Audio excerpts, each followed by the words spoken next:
Welcome to Latter-Gay Stories. Here we share real stories from across the LGBTQ+ community. These are the stories that challenge assumptions and help us see each other more clearly. Because sometimes all it takes is one story. And it might be this episode today that helps you to see something a little differently. Now, here's the host of the podcast, Kyle Ashworth.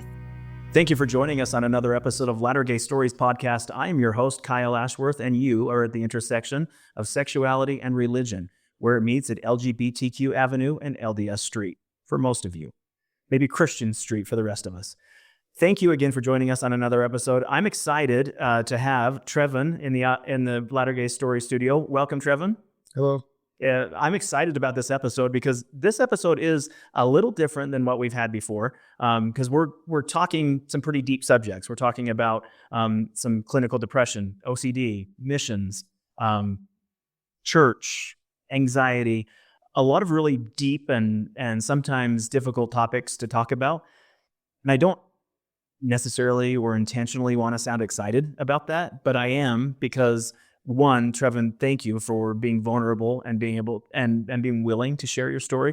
But two, I think it's a lesson for all of us to know that we're not alone, that in a very real and important way, we're not broken, and that your story, in addition to so many others, is true, that there are better days ahead, and that there is life on the other side of painful experiences and painful circumstances. Very much so. So that's kind of the teaser of today's Latter-Gay Stories episode. So again, thank you for joining us. Thank you for spending the next hour or so with the podcast and getting to learn and better understand Trevon's story. If you are watching on a video version of the podcast, we invite you to share your comments in the comments section on Facebook and YouTube. If you're listening on an audio version of the podcast, it's always helpful if you will give us a 5-star rating and click that subscribe or follow button. It will help us to share this message and our next future episodes with you.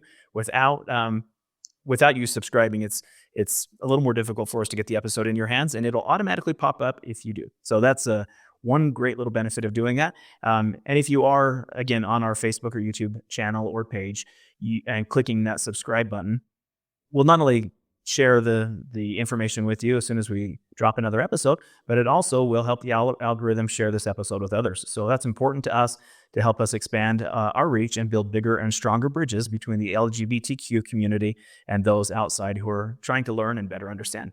So with that aside, again, we want to welcome Trevon to the podcast. Trevon, you and I have known each other for a lot of years, and we'll probably get to that point where our roads intersected. But I'm just happy to have you here in the studio, happy to be able to hear your story, share your story with the audience. Tell us just briefly a little bit about yourself. Tell us who you are, where you come from, and a few of the juicies. Okay.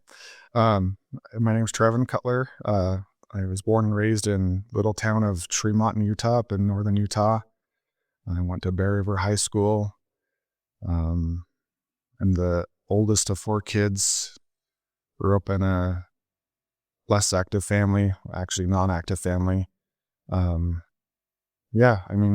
not, I'm pretty ingrained in the church as far as family history goes.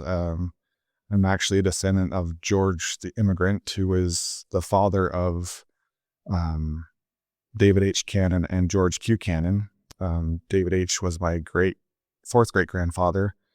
I'm sure everyone knows who George Q. Cannon is. My favorite, and I don't want to completely interject, but my favorite George Q. Cannon story was when he got up in 1897, October General Conference of 1897, and said a cure for homosexuality or men loving men is polygamy.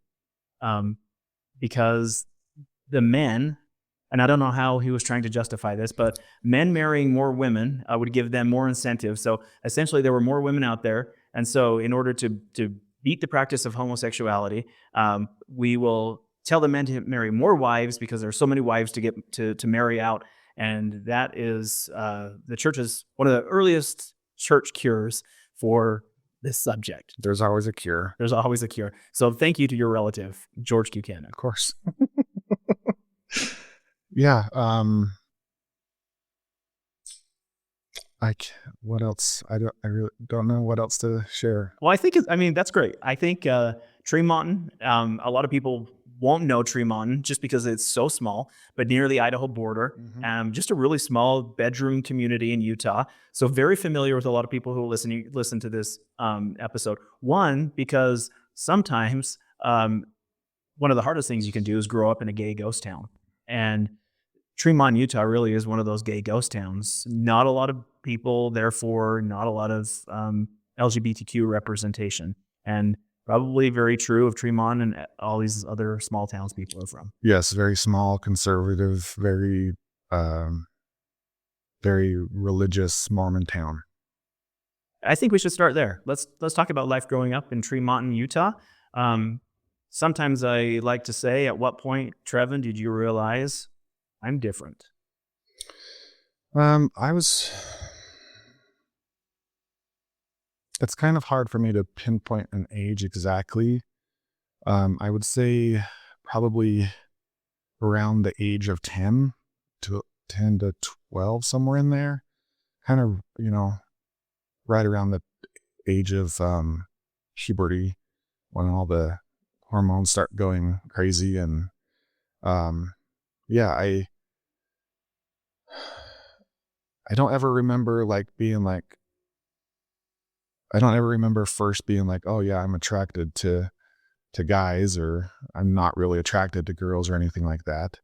Um, at least not at that age. I just remember that um, I felt like I had to dress a particular way. And like, I mean, not necessarily a gay thing, but I just felt like I was more particular in the way that I dressed. Like, I liked to wear certain kinds of shoes, certain kind of shirts and pants, and where other kids that age were just like, into sports and playing and getting dirty, and I didn't want to get dirty, that kind of stuff. So you grew up in a pretty Mormon home, but not very active, not something that would traditionally be like, my dad was a bishop, we went to all the activities, we were there every Sunday.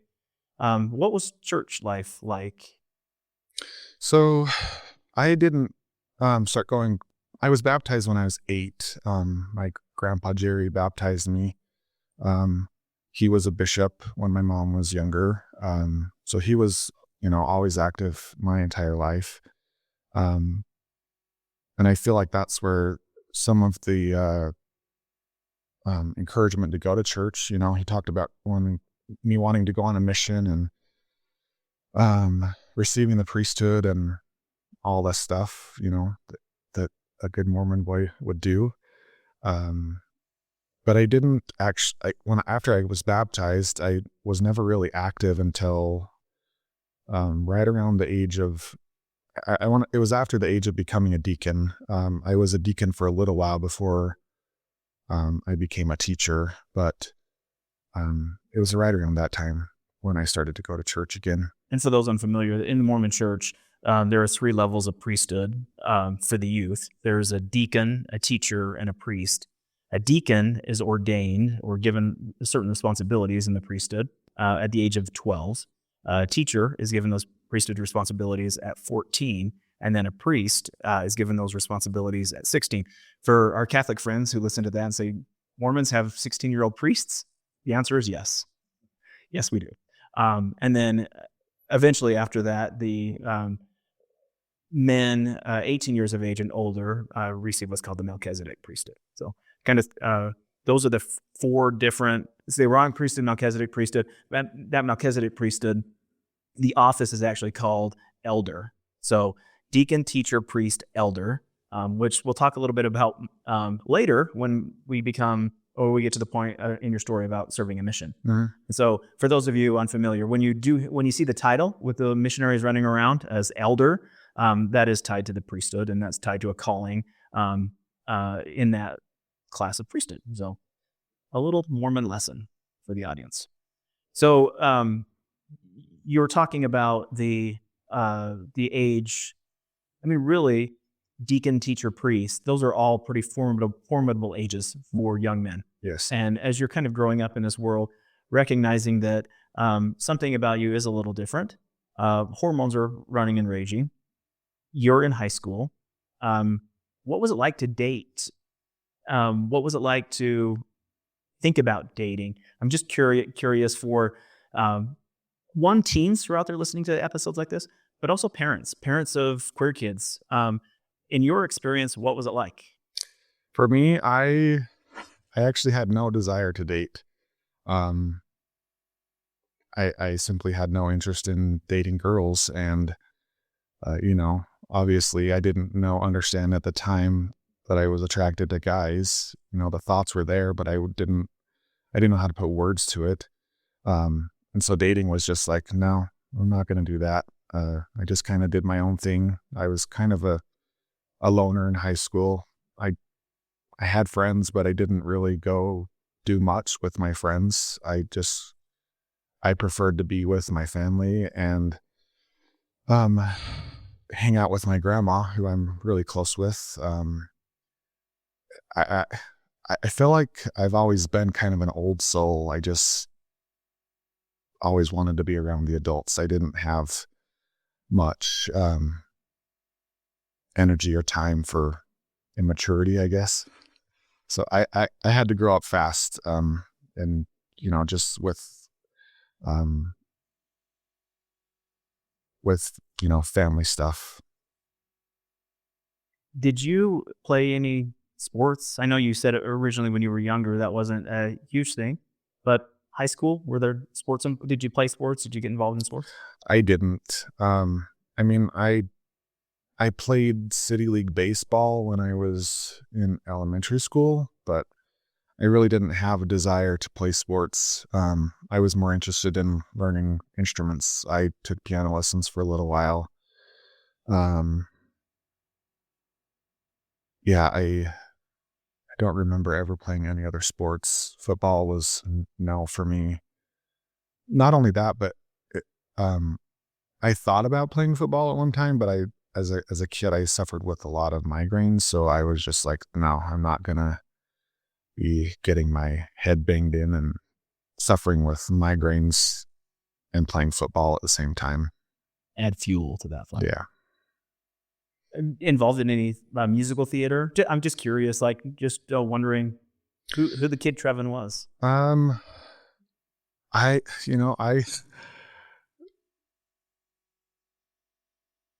I didn't really do a lot of like theater. I really didn't do a whole lot. I just kind of like, I wanted to be home. I played video games. Video gaming was pretty much what I did most of the time. I'd stay up till 2 or 3 o'clock in the morning playing video games. Hanging out with my cousins and playing video games was a big thing for us. It was just more about family for me.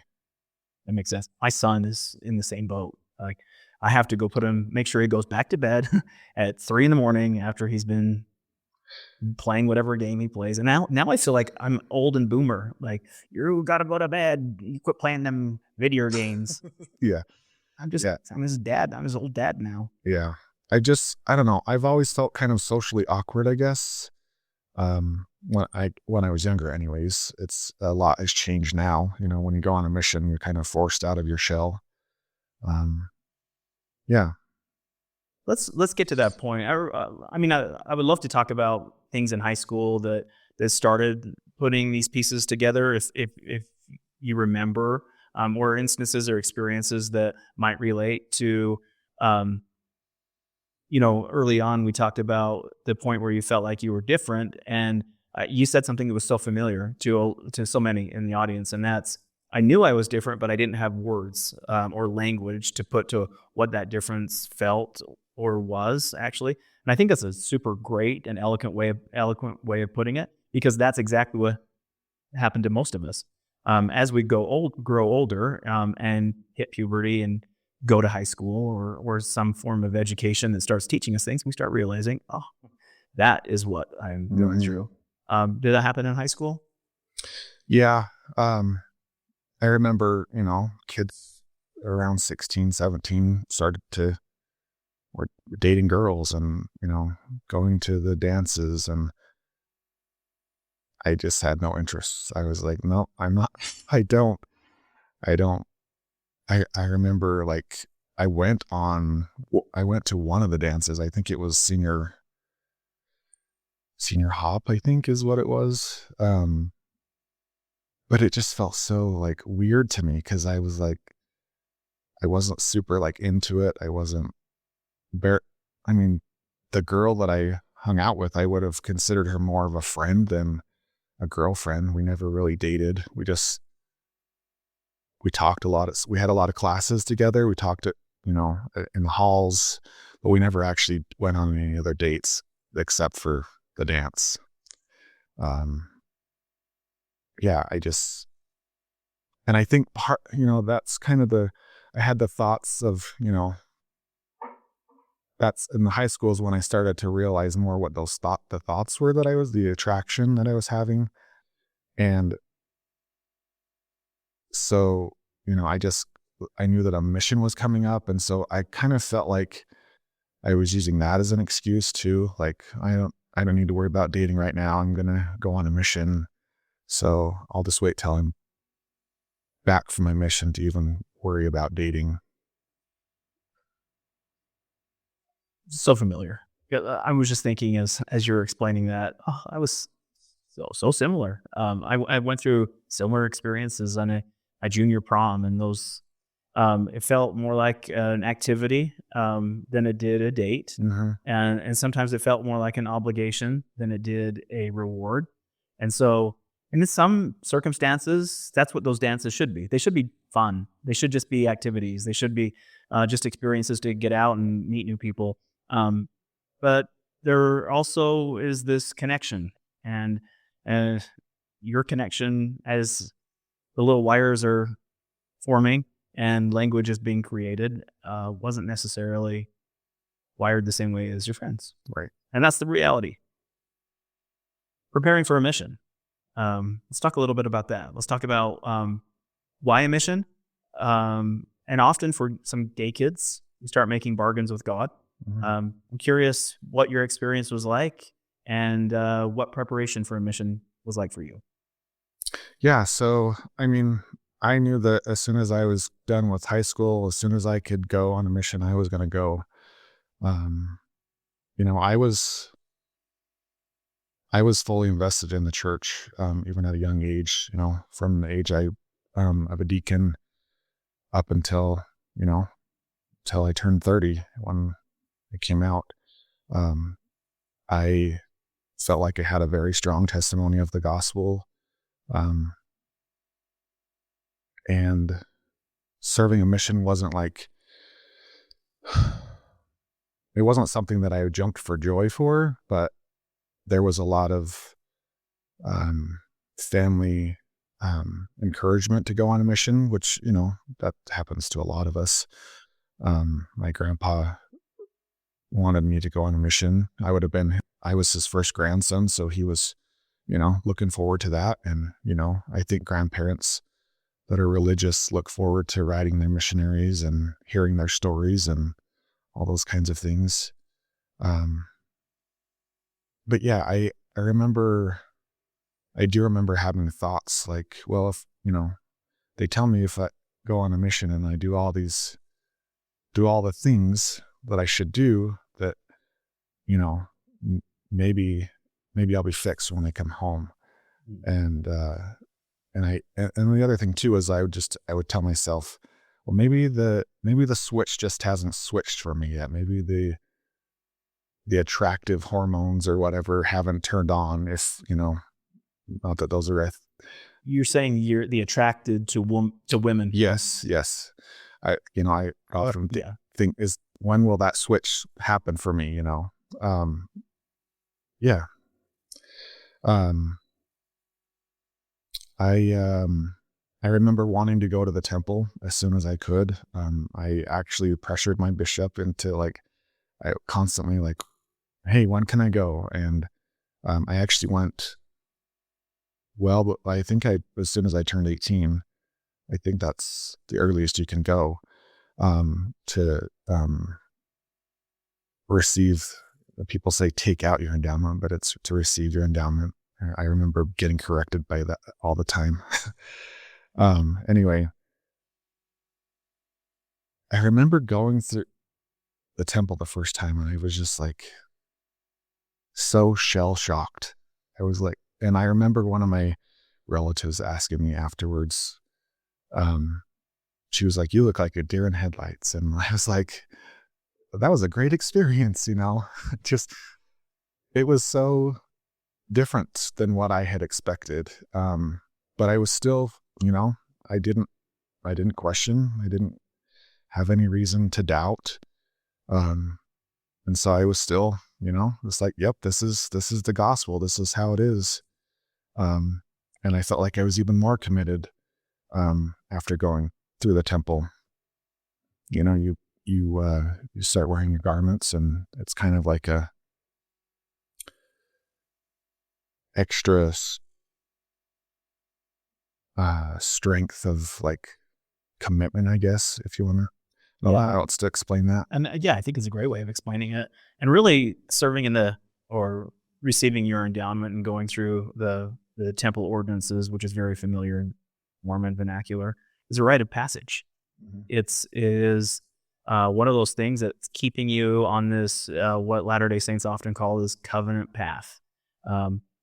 You kind of check the boxes and you do all the right things, and eventually you will get to the end of the game of life. Lots of tunnels, lots of chutes and ladders, lots of ladders to climb, lots of slides to fall down. But in the end, there's this great reward, and the temple is part of that journey. Yeah. So, and then after going through the temple, it was still a while before I turned, because the age was still 19 when I was that age. So I still had a full year before I could go after I graduated high school. And so I just started to work for my uncle doing concrete up until I turned 19, and I put my papers in as soon as I could. I was ready to go. I thought I was until, the interviews were very intense for going on a mission. And I did all of the prep courses. I think they called it mission prep classes. And I did everything that I could to prepare. I remember having my interview with my bishop, and he would, ask questions like, asking about my worthiness. And I remember him asking about, like, did I ever struggle with pornography or masturbation or any same-sex thoughts. I can't remember exactly the wording that he used. And I was just like, no, I'm good. I don't struggle with any of that, which, wasn't true. I think a lot of gay kids, it's pretty rare to find someone that doesn't have experience with pornography or masturbation at a young age, because there's just, you don't date. So, other kids might be sexually active, but with girls, and, that's less frowned upon, even though they say no sex before marriage, but, it's still very frowned upon if you're gay. Like Spencer W. Kimball, the old, Boyd K. Packer, the little factory. Yeah. We all have that little factory. That little factory runs and runs. Yeah. No getting away from it. Sorry, Mormonism. Yeah. Little factories. Yeah. I think you were, very honest in his idea that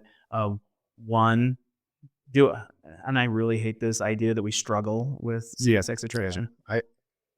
You and I are on the same page when we talk about our shared disdain for the phrase same-sex attraction. So I didn't struggle with it I didn't struggle with masturbation or pornography because sometimes it was pretty amazing. That was some of the stuff that stake presidents hear or should hear more often. But I think it's honest. I think your approach to it is very honest. That is the real lived experience of someone in your shoes, my shoes, in these shoes in a very real sense. But also the tough part about the flip side of that is we had to hide it. Mm-hmm. And you kept that from your bishop and probably eventually your stake president as you had these interviews for your mission. Yeah. I did not tell my bishop. And he said, okay, well, we'll move you on to the next one. And that was, of course, with the stake president, which was even more intense than the interview with my bishop. I felt like the interview with my bishop was pretty fine. I actually liked my bishop, so it was, I had had a close relationship with him because I was I can't remember what it's called. It's when you're a priest, you're you can't be the quorum president, but because the bishop is, was it the first assistant? Yeah. So I was the first assistant to the bishop, so I was pretty close with him. Anyway, my interview with my stake president was intense. I remember him asking me the questions, and then at the very end, I do remember him asking about if I struggle with, if I had, had a problem with masturbation, and I did. He put pressure on me to made me feel like I needed to answer correctly because they say that they have the power of discernment, that they can tell when someone is lying.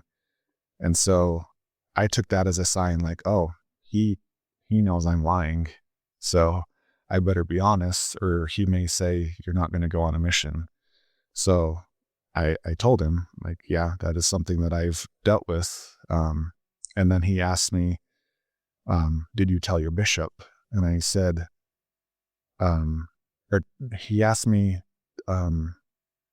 did you go through the repentance process with your bishop? And I said, no. And then he said, does he know now? And I think I said yes. I don't remember what, anyway. And then after all of the questions were done, he then asked me, is there anything that you've ever done, like, even if you've repented of it, like, anything that could keep you from going on a mission? And I just remember being like, well, I've got these thoughts that I don't know what to do with. And, I had never, actually, when I do remember being a teen, and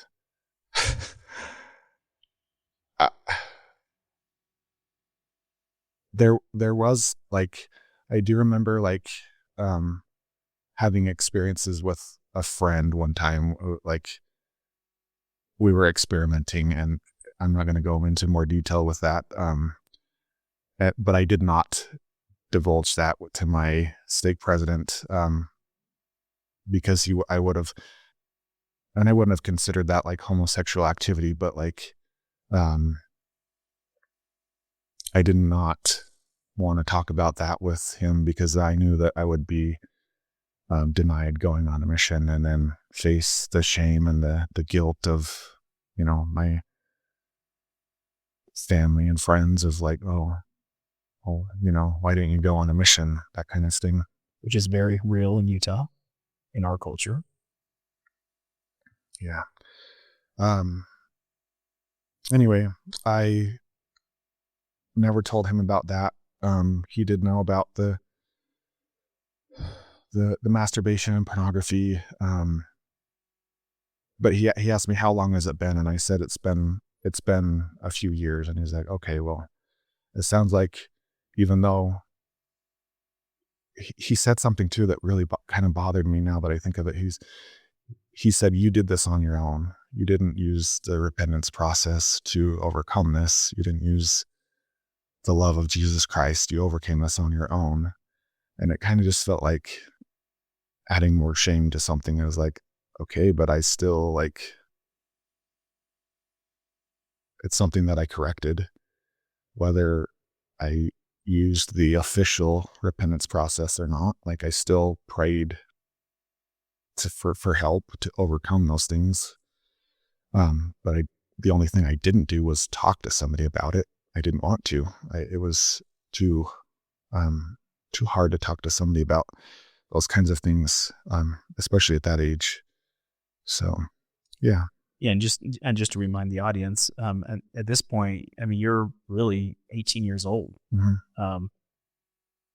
barely an adult under legal terms, but this is kind of a familiar problem in Mormonism, especially with church leaders asking such in-depth sexual questions of its members, and these are questions that can be asked, or I shouldn't say can, as if like I'm endorsing this is a appropriate method, but this is something that bishops have been found to do with children as young as 9, 8 years old in baptismal interviews. Frightening, shocking, in many circumstances disgusting. Yeah. And awkward, and sometime kind of place. But I'm assuming, because I know your story includes a mission, that your stake president said you're good to go. Yes.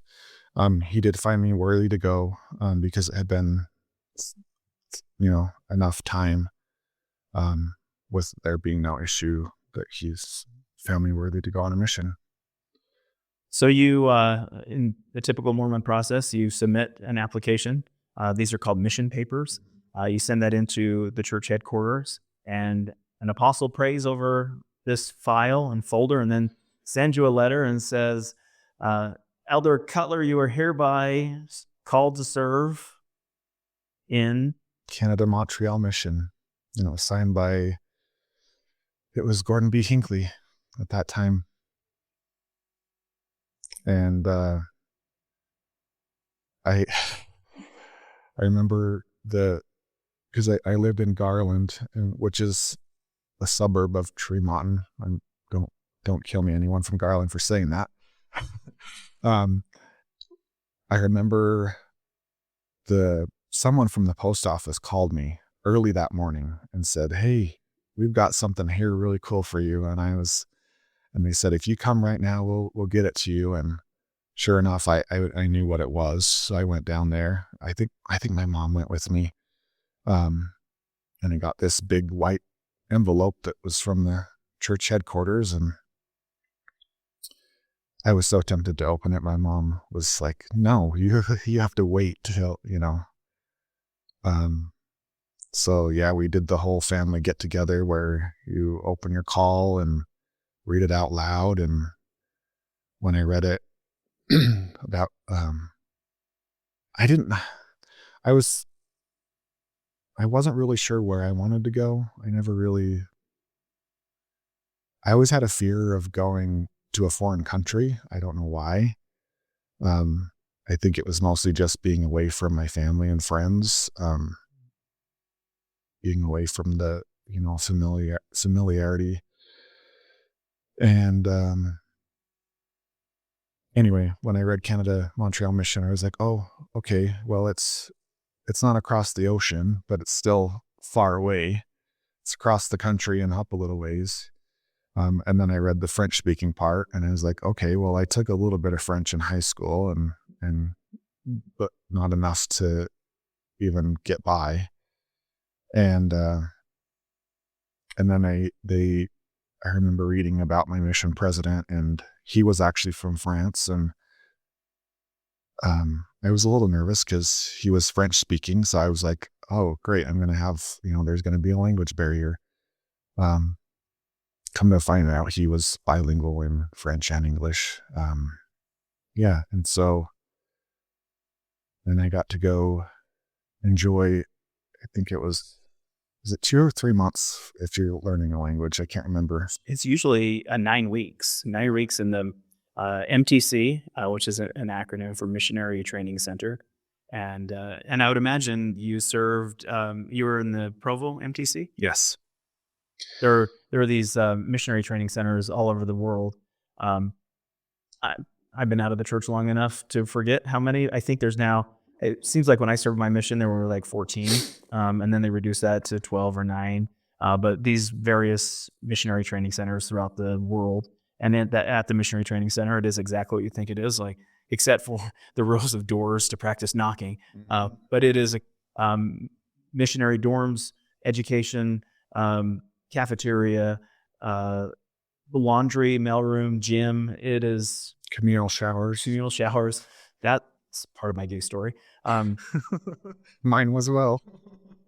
Yeah, and I was actually just told. I had an interview a couple episodes ago with Lori Lee Hall, who wrote Dictates of Conscience.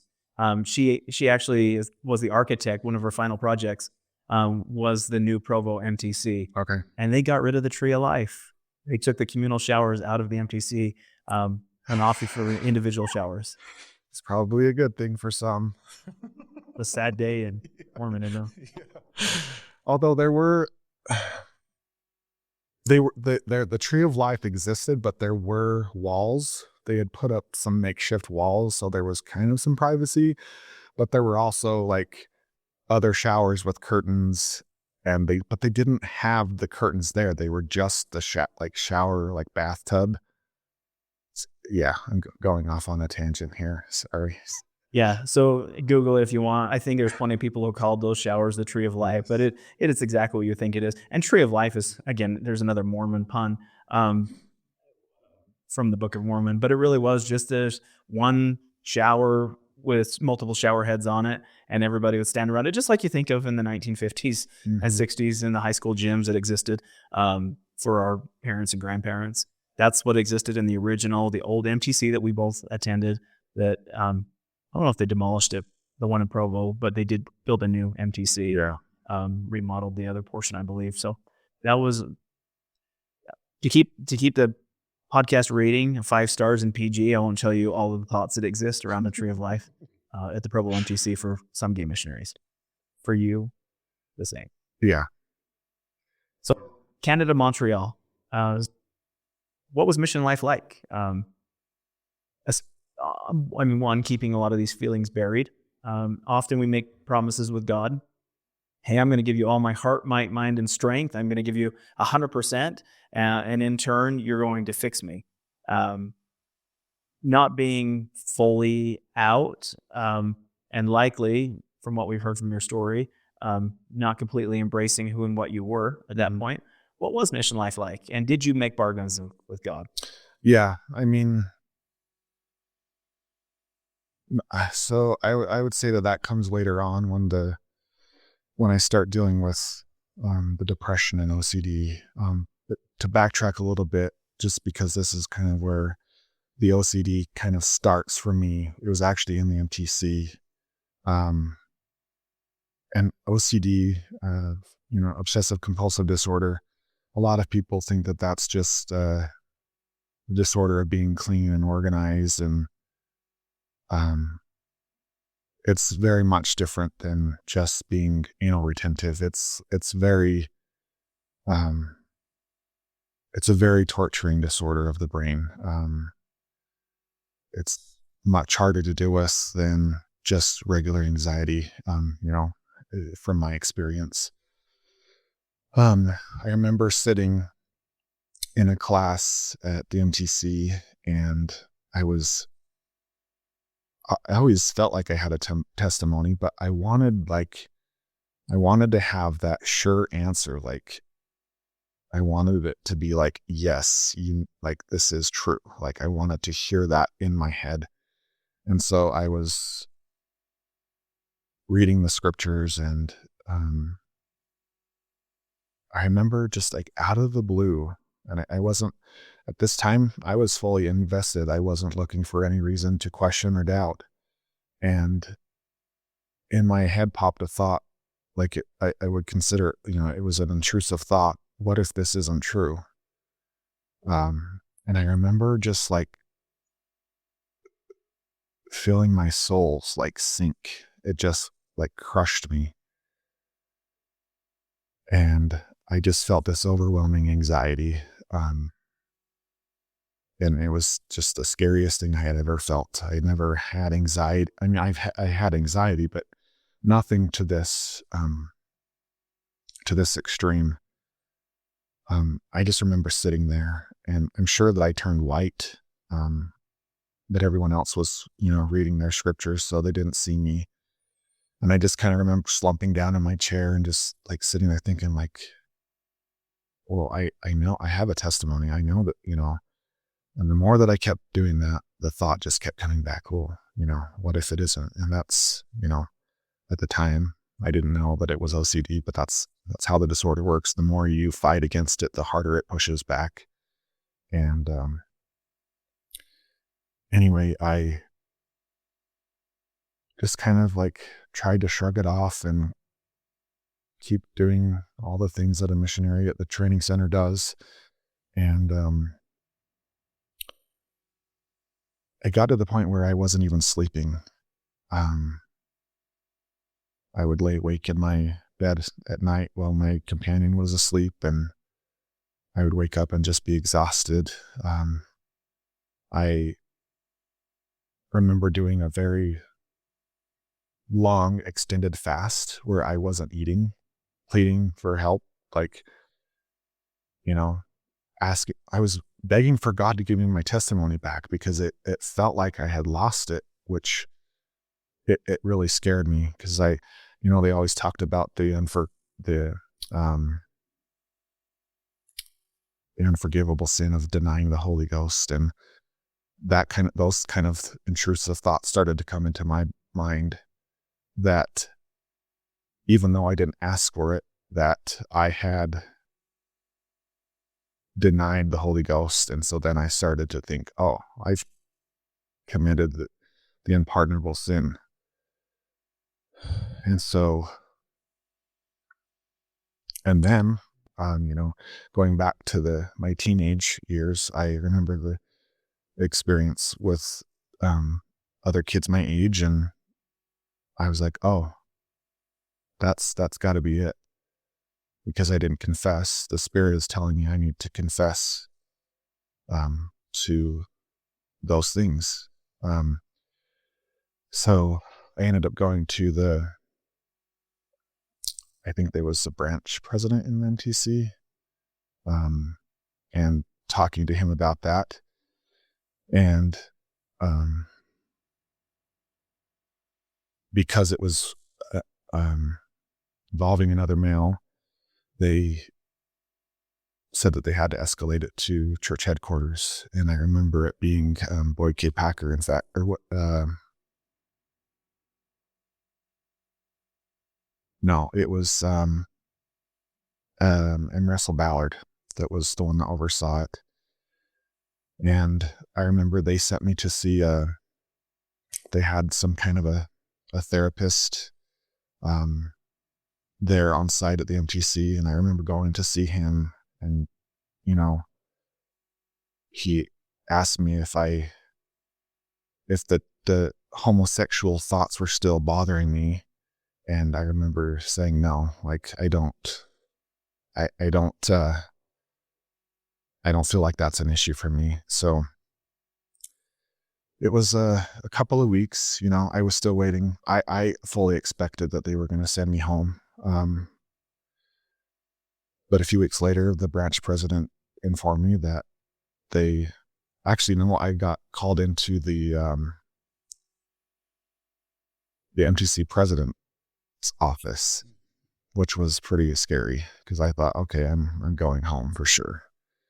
And he informed me that the brethren had prayed and fasted, and they felt that it had been long enough time, and that because I felt like the thoughts were gone, which, they weren't, but I felt like I was more in control of them at that time, that I was still going to go on a mission.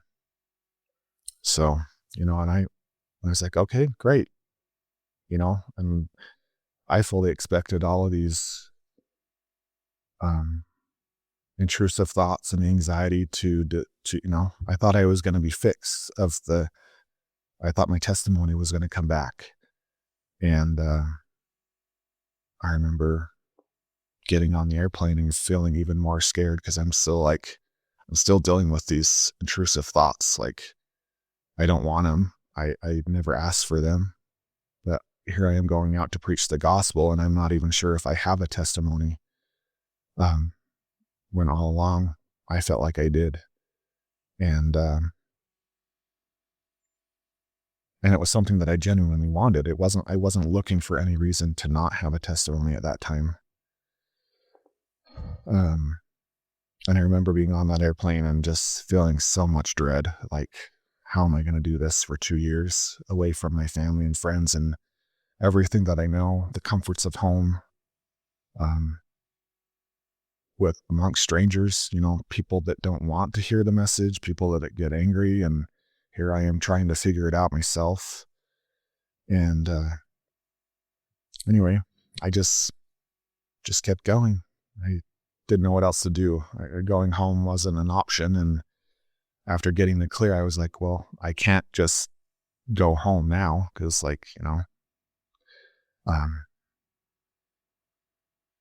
anyway, I remember getting assigned to my companion, and I got sent to what was called, they called it Bout de l'Île, which was the boot of the island, of Montreal. We were kind of away from the other missionaries, not super far, like an hour drive. And we covered a large area. And I remember walking around, and my companion was like, all right, you're gonna take the first door. And I was just like, oh, like so much dread. Cause I knew enough French to get by, but it was like not enough to be like, even after 9 weeks in the MTC, I think that missionary or elders think that, oh, I'm going to be able to go out and the Spirit's just going to make the words come out of my mouth. It Not true. Not at all. I mean, it's still just like, you're still like, I felt like I froze. Like, I remember him saying, you're going to knock on the first door. And I was just like, oh, okay. So, and as soon as I knock on the door and I start talking, just the door slams. And I'm just like, oh, this is great already. And then I remember it just like a downpour, and we were like soaked from head to toe. And I was just like, oh, thank you. Now we can go back to the apartment and at least change clothes and have a break from the stress that I was feeling. Anyway, it was later in the day, so we ended up making dinner and decided to do some studying and learn, French studying, and we didn't end up going back out that night because it was the rain was just crazy. Yeah, and then, but I still had those intense doubts, those intrusive thoughts that would, no matter how hard I tried to push them away, they just kept coming back, and they were actually getting more intense. I remember we went and played soccer with some of the other elders on P-Day, which, for everyone that doesn't know, it was preparation day. Missionaries got 1 day a week where they could do laundry and do shopping and go do a extracurricular activity. And so we were playing soccer this one day, and I don't remember, because remember, I'm still thinking that I have committed the unpardonable sin. And so then I started having the thoughts, well, there's, and this is going to sound really weird, but this is what it was. I was like very hyper aware of who was around me, of like, were there evil spirits like around me trying to take me because I had committed such a horrible sin? Like, am I going to be taken or something? It was just, it's so crazy thinking back. And again, this horrible sin that you're talking about was questioning your belief in the gospel, Mormonism. Yes. Yeah.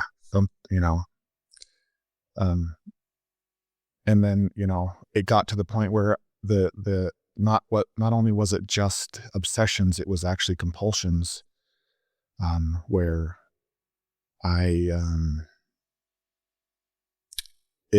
remember laying in my bed one night and I just kind of like let my arm be lazy and it went over the side of the bed, and another intrusive thought came, well, what if you're reaching down for hell, like with your hand being down like that? And what if Satan grabs a hold of your hand and pulls you down? So then I like hold my arm back up. And so then anytime I went to bed, I made sure that I like slept in a cocoon. And then I remember trying to go to sleep, and I was laying on my stomach, and actually the disorder is exhausting.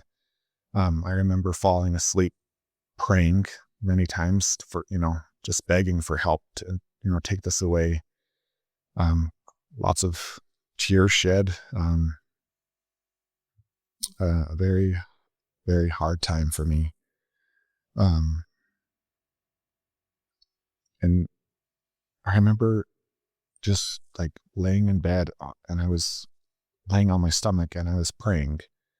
And another thought came into my mind. Why are you facing hell while you're praying? Like, are you praying to Satan? And so then I would never lay on my stomach. I always had to lay in my bed on my back. So I was laying on my back in a cocoon. And so I just kept thinking, why? Like, what is happening to me? Like, I've repented of everything. I've been found worthy. Like, I don't have anything else to confess. And so then, but I thought like, well, maybe it was just too late for me. Maybe I was too far gone. And anyway, I remember asking for I remember calling my mission president and asking to have a meeting with him, to just like talk about what I was going through. And he's like, oh, he's like, I deal with this too. And I did not talk about the thoughts that I was having. I just told him how I was feeling. Cause I knew that in my mind, if I voiced the thoughts that I was having, then that would mean that I actually was denying my testimony or denying the Holy Ghost. And so I just told him I feel sad all the time, like I'm tired. And he's like, oh, well, you're just dealing with depression. He's like, I deal with that too. And he's like, you just got to pray more and, read your scriptures more and do as Gordon B. Hinckley's, I think it was his father that told him, forget yourself and go to work, was the solution to missionary blues. Yeah. And I remember just being like, well, okay, I'll keep trying. We're not going to say anything about clinical anxiety and OCD, but just go to work and lose yourself. Yeah. And then we kind of had an unexpected shift in leadership with our mission. Our mission president actually went home early. He had kids there with him, and him and his wife were having a hard time, with their children. And so they felt like it was that they needed to go home and focus on their kids. So we got a new mission president, and so this was another hard part for me because my mission president was from France. He was very soft-spoken, very kind, and I felt like I could talk to him about anything, and other than the thoughts that I wasn't going to talk about with anybody. And then I hear that our new mission president is from Texas, and I'm just like, oh no, this guy is going to be really tough and staunch, and he's not going to be very forgiving when I have bad days when I can't get out of bed and go spread the good word. And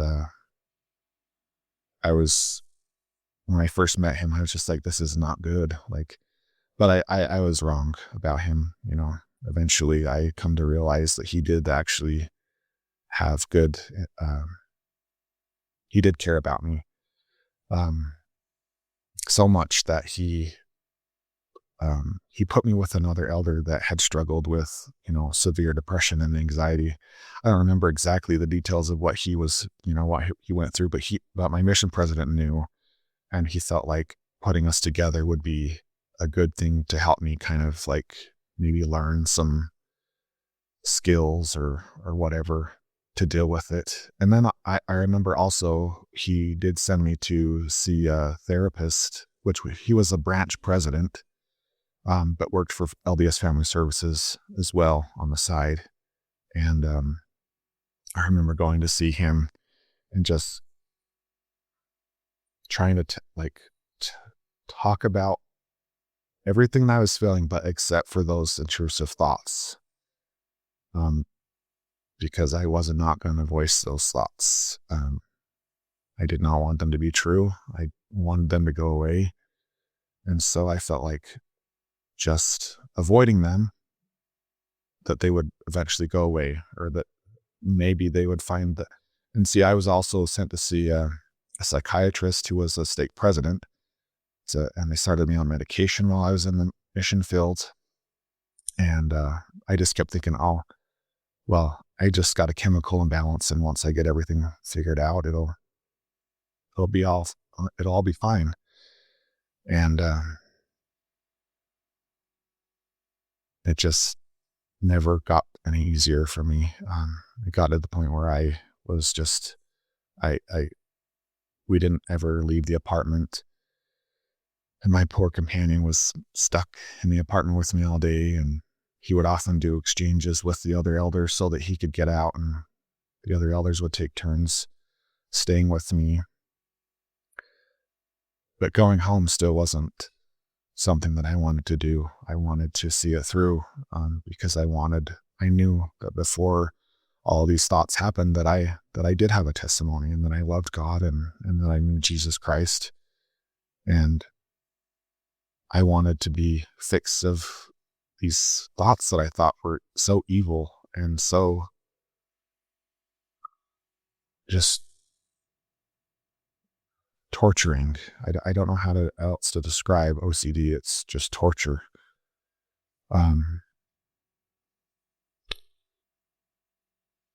Anyway, it was about 1.5 years into my mission, and I remember my mission president calling me in to the mission office, and he wanted to just talk about how I was doing, and he wanted me to fast and pray about me possibly going home.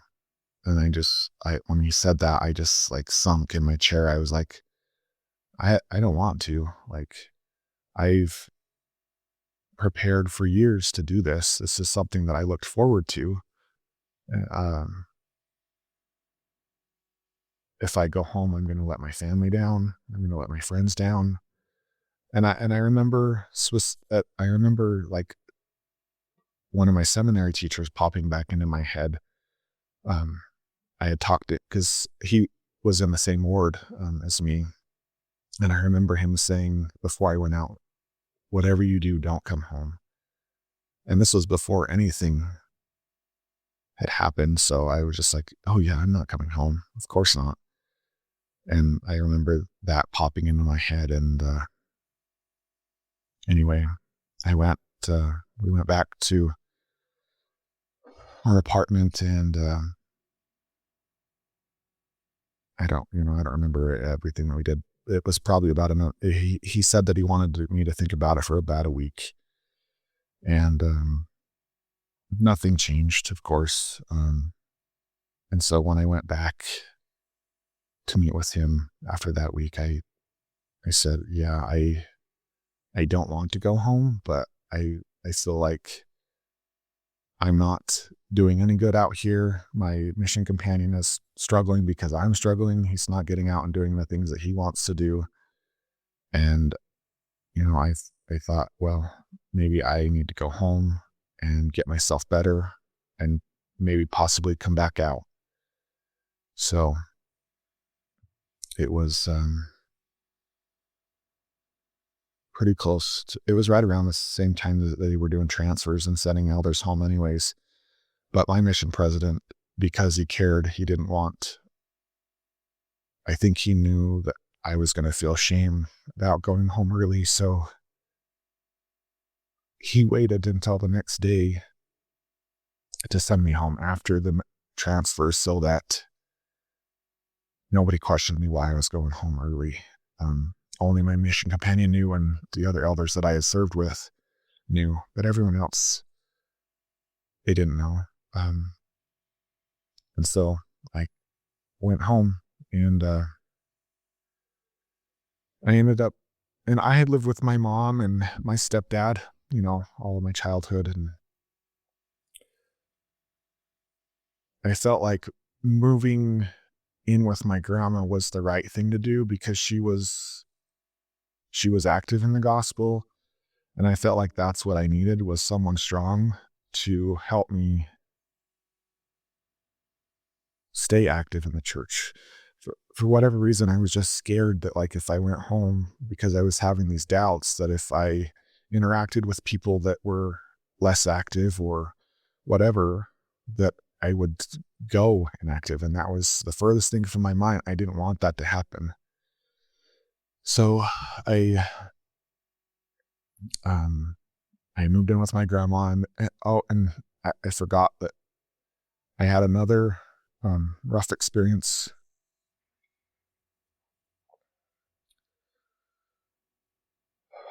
While I was out there in the mission field, I got a phone call from my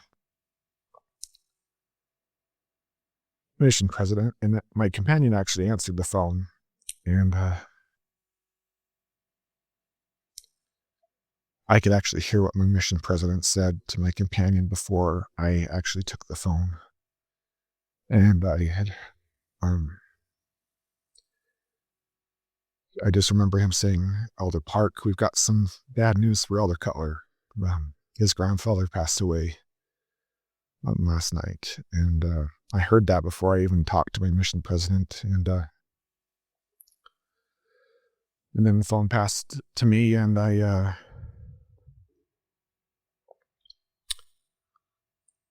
heard him say the words again to me. And I remember him saying, "I want you to think about it before you call home. Maybe give it some time, collect yourself a little bit before you decide to call home, but you do have my permission to call home." He's like, but I would highly encourage you to stay out here. We'll support you however we can to keep you out here. And yeah, that thought came into my mind. Well, I need to go home and be with my family, but I still was like, no, I can't do anything by going home. My grandpa's gone. Like, it's too late to say goodbye. And I remember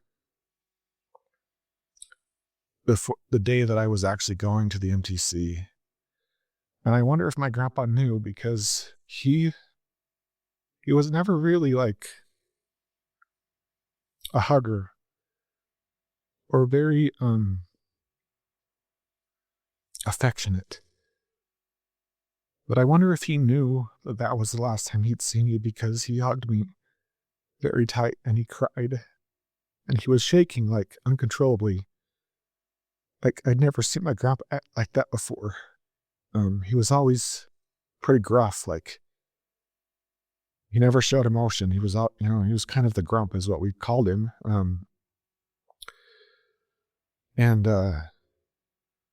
But I didn't think anything of it then.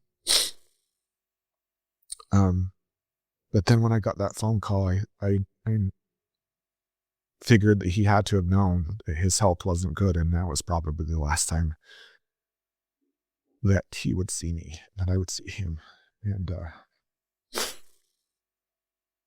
anyway, I made the decision not to call home that night. It was later in the evening, and there was a time difference anyway, so I just thought, I'll just let my family have some time, and I'm gonna try to relax and calm myself, and then I'll call home tomorrow. And so that's what I did. And I called my grandma first because she was the one that I was worried about the most.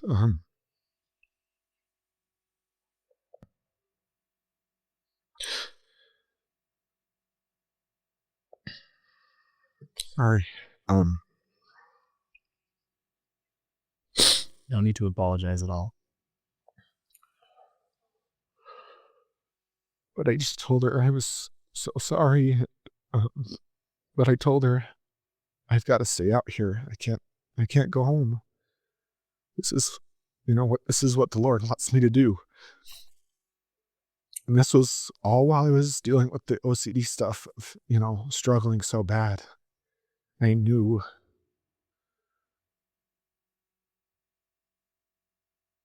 that I needed to stay there to get my, because that's what I had been called to do. And so I stayed out, and then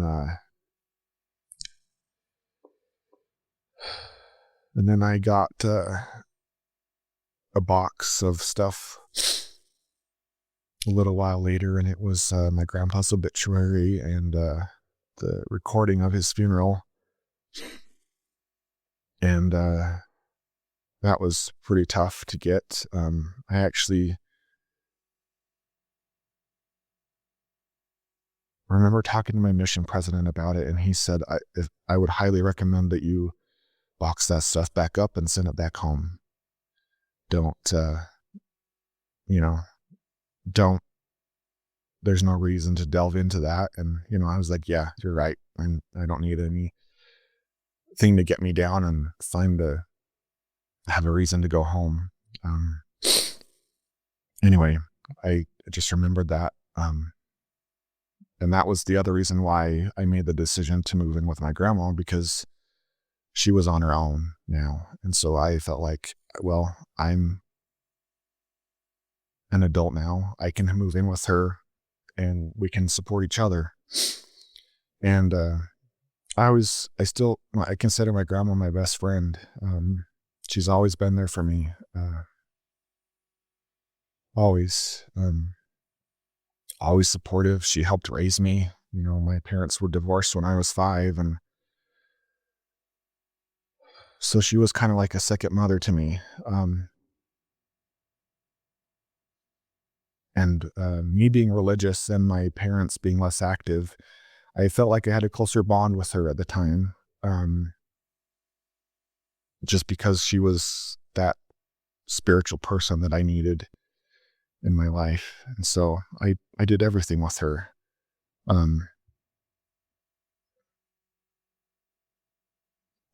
when I remember getting home and feeling a little bit of relief that I wasn't going to have to worry about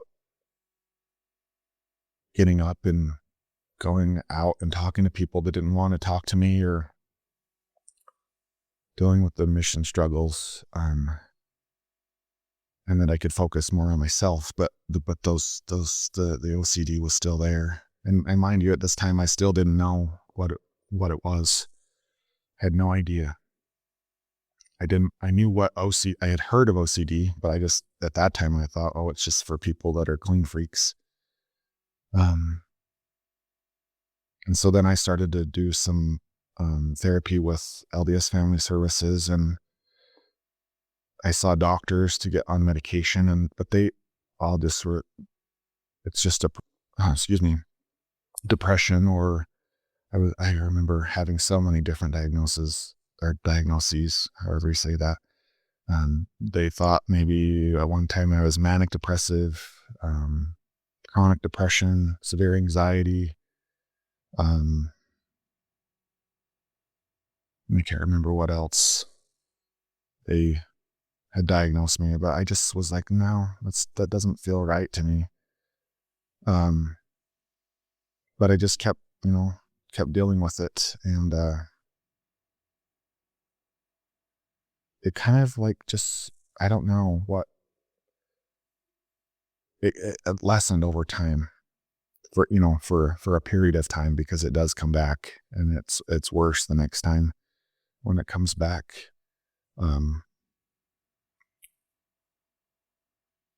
Anyway, I felt like I was, getting better. But I still had the intention that I was going to get better and go back out to the mission field. But, that didn't ever happen. I never got back to the point where I felt like I was, and when you go home, you kind of like, you get to the point where you're like, okay, well, maybe I was like, maybe this is God's direction for me. Maybe I'm supposed to be home to help my grandma. Maybe I just need to move on with life. And so I, started to work again, and I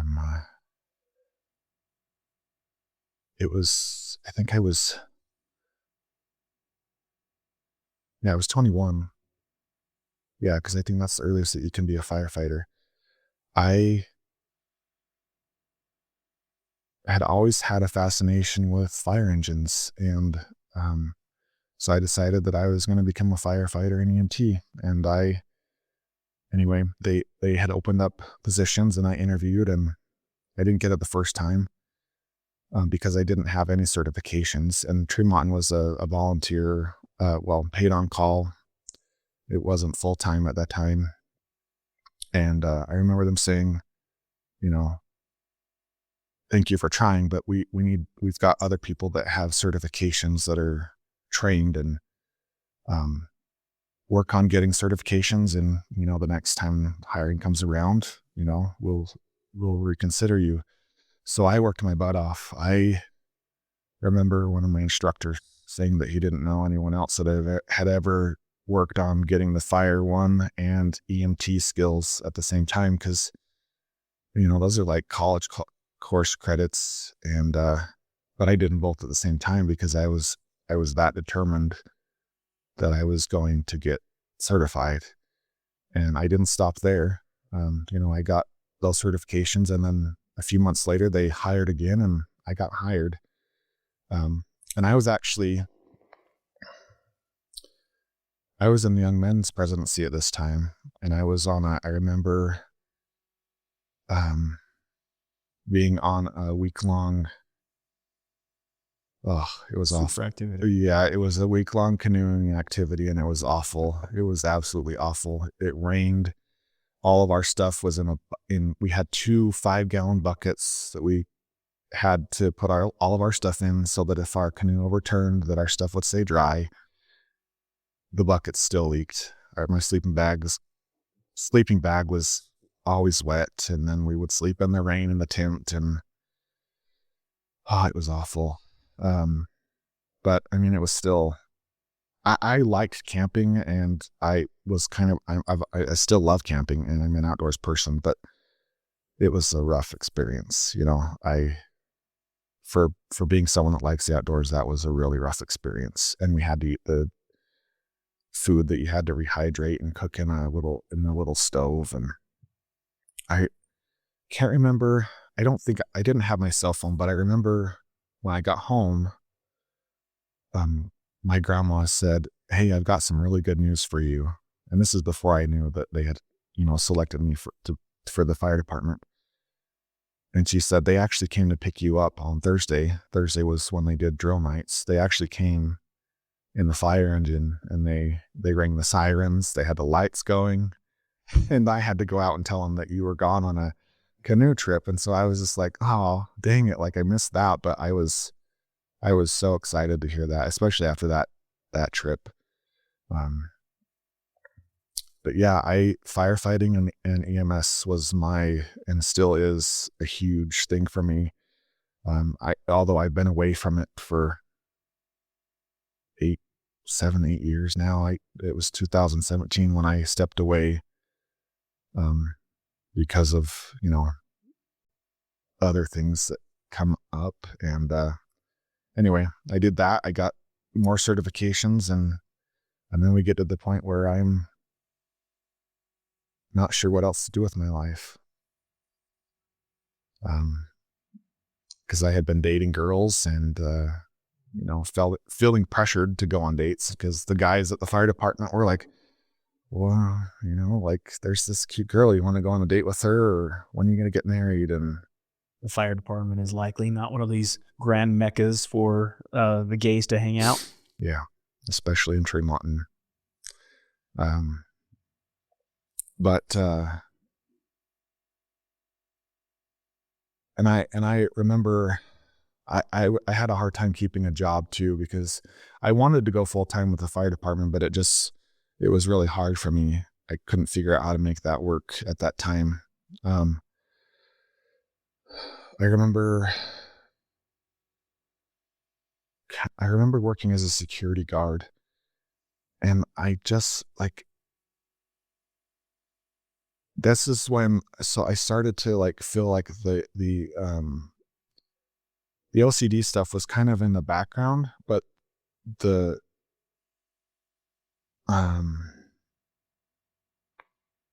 I hate to call them same gender thoughts and attractions. I hate to call it that, but that was like starting to resurface again. And I was like, okay, well, that's still there. I don't know what to do with that. And, and I felt like it was even more intense. I'm like, well, I'm at the age in life where I'm supposed to be getting married and dating. And I was just like, I guess I'll try to date, but it never felt right for me.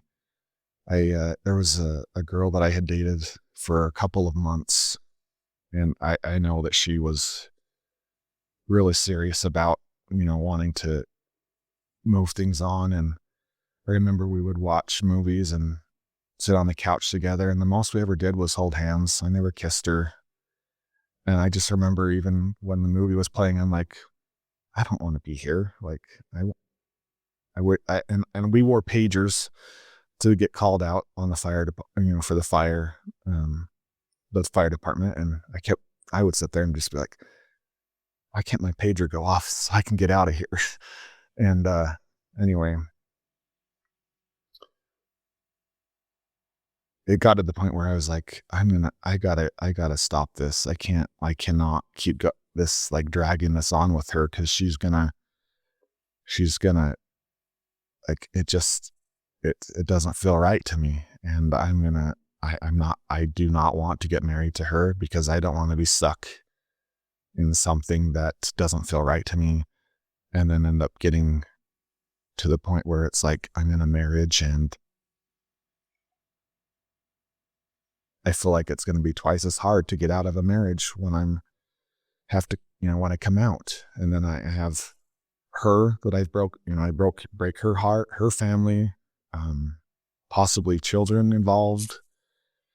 And so I just called it off with her. I didn't, I still hadn't come out. I just said, I just don't feel ready to move on with my life yet. And anyway, it wasn't long after that I,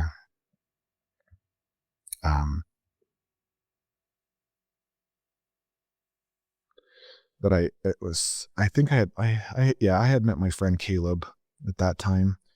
And I had actually left the job would be in the security guard, and I went and worked for the emergency dispatch center for a little while. And that, just with everything going on in my life, trying to figure everything out, that job itself is kudos to dispatchers, because it is a very, very intense, high stress, multitasking job. And I don't know how they do it, because my brain, I can't do, it was way too much for me at that time. So I quit that, and I didn't have a job. So my friend Caleb said that his family needed some help on the dairy. So I went and worked for his family. And I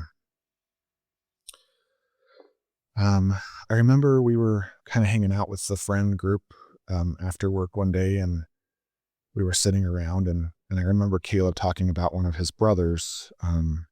His brother was gay, and he had served a mission, and I think he even went to BYU. And I remember Caleb talking about his brother like it was still his brother, still had so much love and respect for him. He talked about his brother with so much love, like about the, how he treated his kids, how he treated his family. And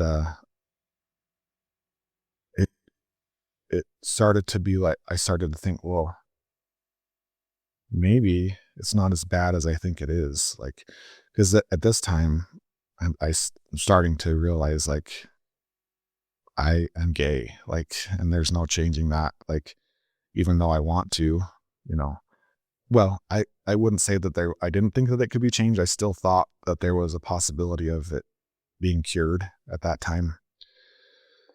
But anyway, I felt safe to tell Caleb that I was dealing with same-sex attraction. So Mormon. I didn't want to say the word gay.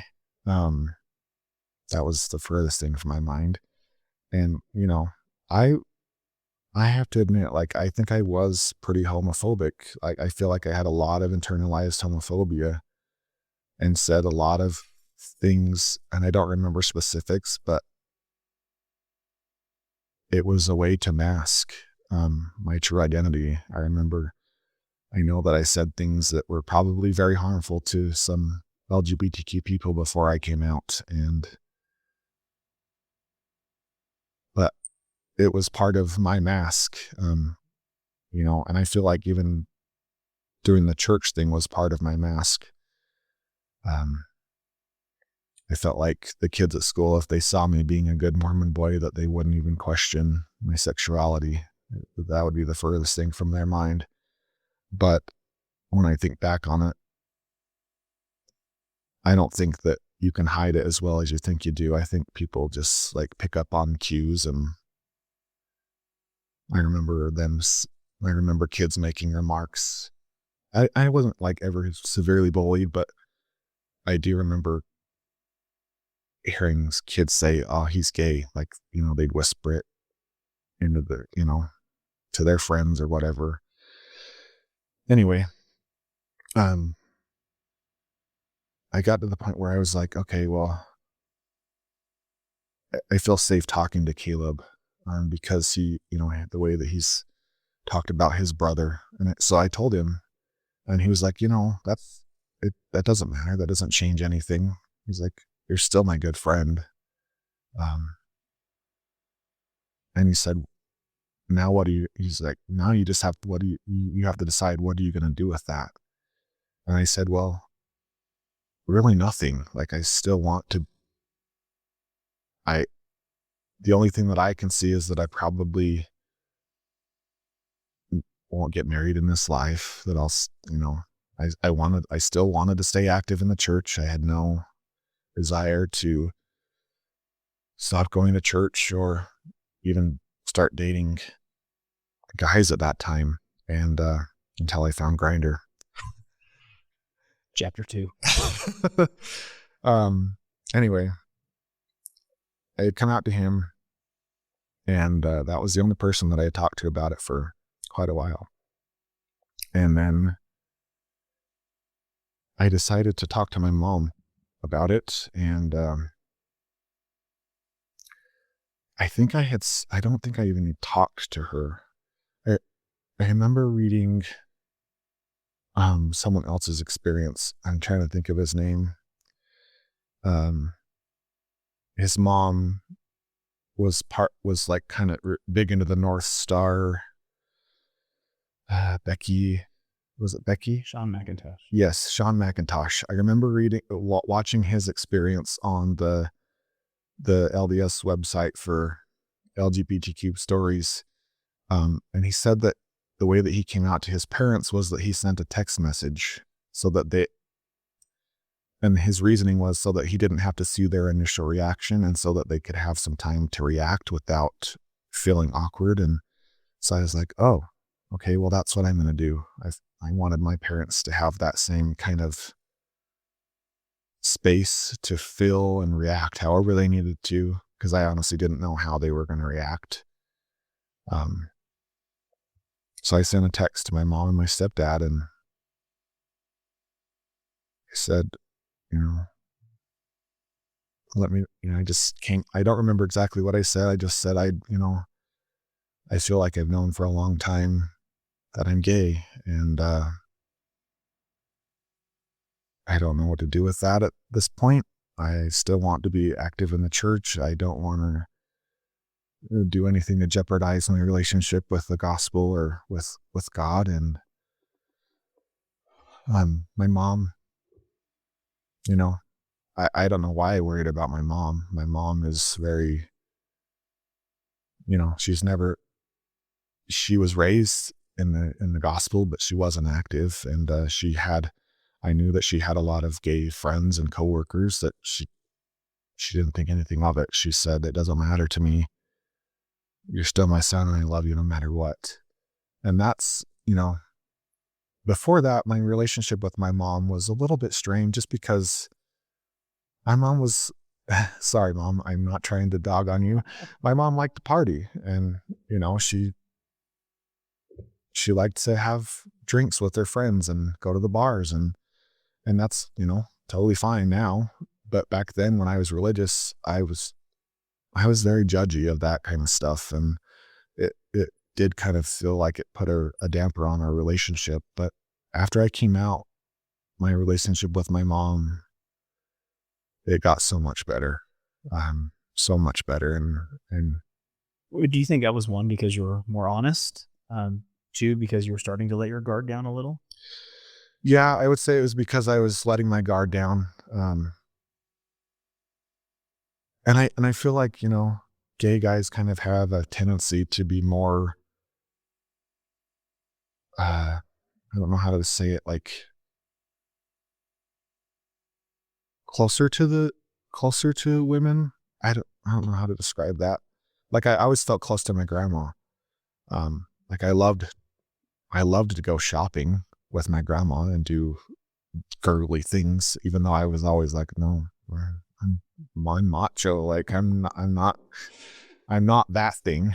But secretly I loved to go shopping and hang out with her and her sisters, all of, my aunts. And I remember my uncle one time teasing me when I was in the car with my grandma and we were picking up her sister, and my uncle coming out and saying, "What are you going shopping for? That's for the girls." And I was just like, "Oh, I don't know. I'm just going to go and make sure that they're taken care of and drive them around," which, that was just a cover up. But, kind of lost my track of thought there. Coming out to your mom. Yes. But anyway, for whatever reason, my relationship with my mom just got much better. And I feel like it was because I could live authentically, and I didn't have anything to hide. And I feel like a lot of the like judgmental part of me just like vanished when I came out, because it was like, okay, well, I had this secret for so long. I'm not perfect. Like, I'm not the good Mormon boy that everybody used to think I was. And so I feel like that kind of, I don't know, for whatever reason, but I did feel like I got a lot closer with my mom. I wanted to go do more things with her, and, yeah. How do you, I'm curious how you go from, just trying to understand this segue, especially in light of the OCD, how, when I started listening to your story, immediately my brain is like, oh, I know this story. He's kind of masking his sexuality and his mission. That becomes a difficult thing for him, causes depression. I'm completely wrong, because in your experience, you had some religious convictions that were so strong that it almost caused this OCD to blossom. Mm-hmm. Your sexuality really wasn't even, it might have been a leaf on the tree. Yeah. But it wasn't a grand part of the story. No. And so now you come home from your mission, you find a new groove in life, start new experiences, new work, new relationships, new all of these things, and we start recognizing the tree has additional leaves on the branches, and one of those is you coming out and feeling compelled to be more honest and open about who and what you are. The part that I'm so curious about is how you go from ultra religious and conservative religious, emphatically religious, almost to the point where I'd say like OCD religious, to allowing yourself to start having conversations about your future as a gay man and coming out, and now inviting more people into the story, which I think is probably a great way of explaining your situation. Often we talk about coming out. In your situation, you were letting people in. It wasn't the coming out to people. It was sharing people, allowing people to share more of your life and get to see you in your own home. It's got to be wild and a lot at the same time. Yeah, it was this, when I started to come out, this was when the OCDs, I felt like, started to creep back in, because I knew that I was gay. I would go to church with my friends and I would sit in the pews and I would see them sitting with their families and they had kids and they would talk about families and forever families, and I would sit there and just think, how does this work for me? Like I've tried to do everything I can, and I've wanted to make this work for so long, and I'm still hurting. Like, I wanted to fall in love and be loved, and I just did never see that happening for me. And so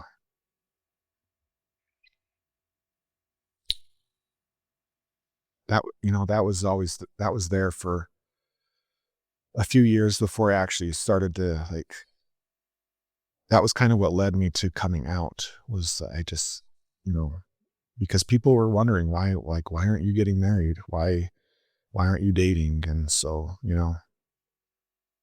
I felt like that I had to start moving forward with it. And I didn't, with full intentions of staying active in the gospel. I didn't ever think that I was going to, I didn't ever feel like I had a reason to leave. But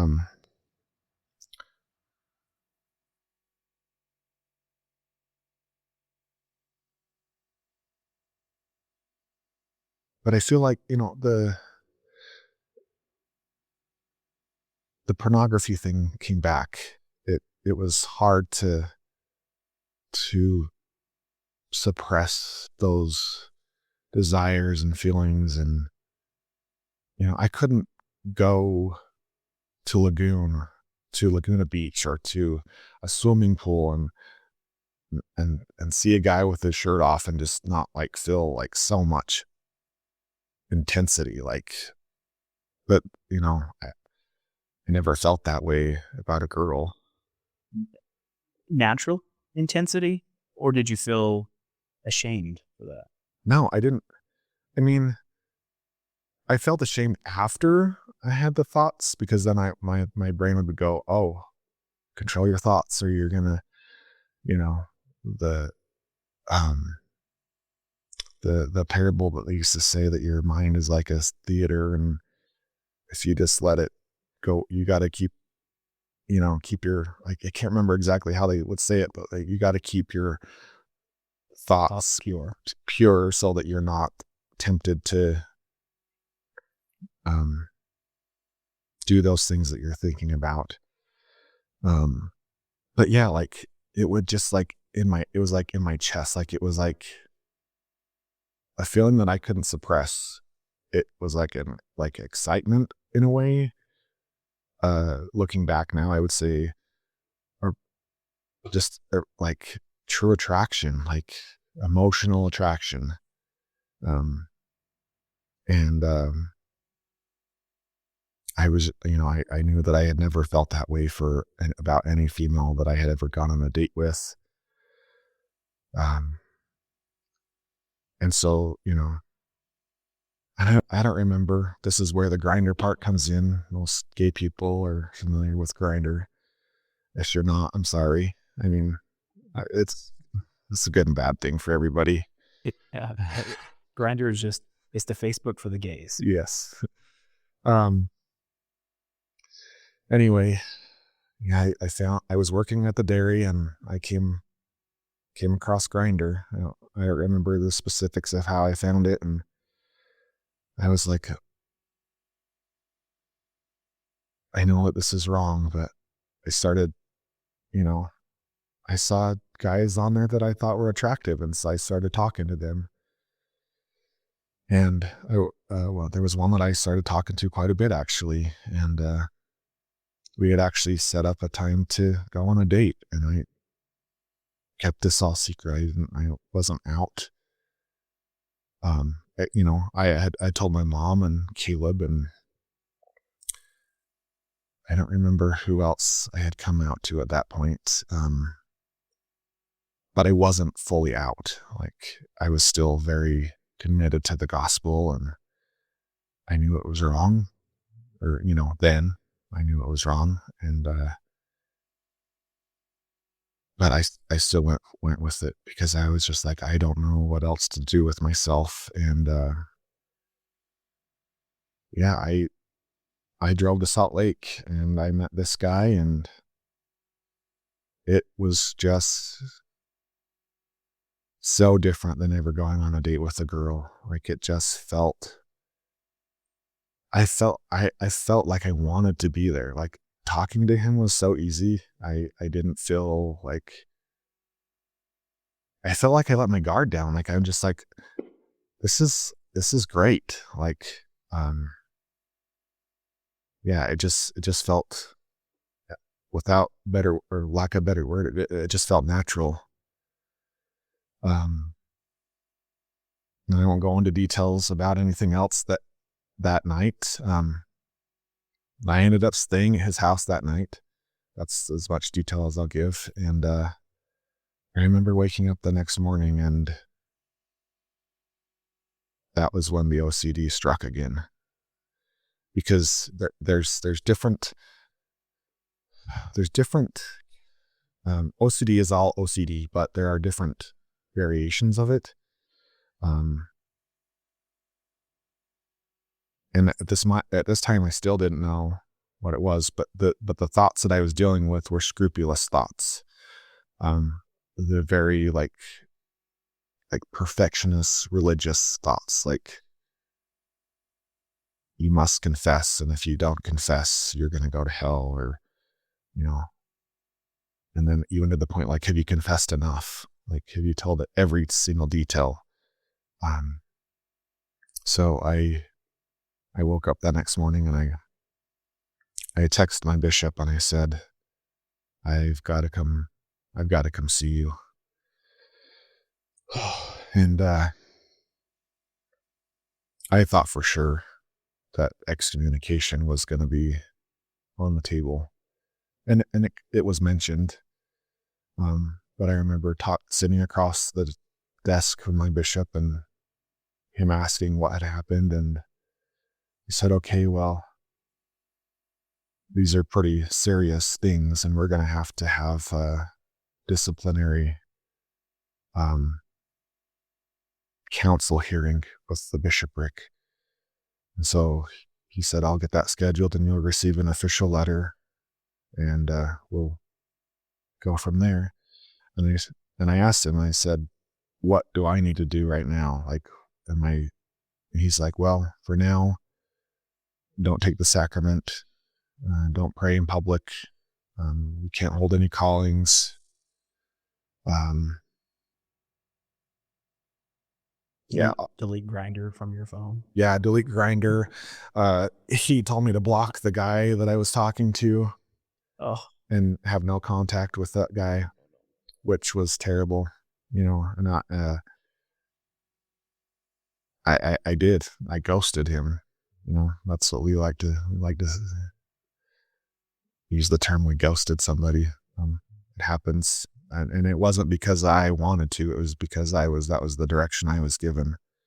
And that hurt. That hurt me because I knew that I was feeling something with that. Anyway, it was probably a week later, I got the letter in the mail, and it was very official and pretty harsh, but I, to my bishop's credit, he wasn't a harsh person. It was the lingo that I'm sure that he was told he had to use by a church leadership, and because he was very caring. He really did care. I remember him even saying, like, and see, I had actually come out to him before this had happened, and I remember him telling me, if I was sitting where you are, I don't think that I would still be trying so hard to stay in the gospel. So I knew that he cared. I never had any hard feelings for that bishop. He did encourage me to go to therapy, get on medication, and thought that might be the cure. That was probably the only bad advice that he ever gave me. And I remember going to that therapist who, it wasn't through LDS Family Services, but I knew that the therapist was LDS, and I remember talking to him and being like, trying to figure out how to work through this. And I remember him saying, well, like, like, you can be gay, but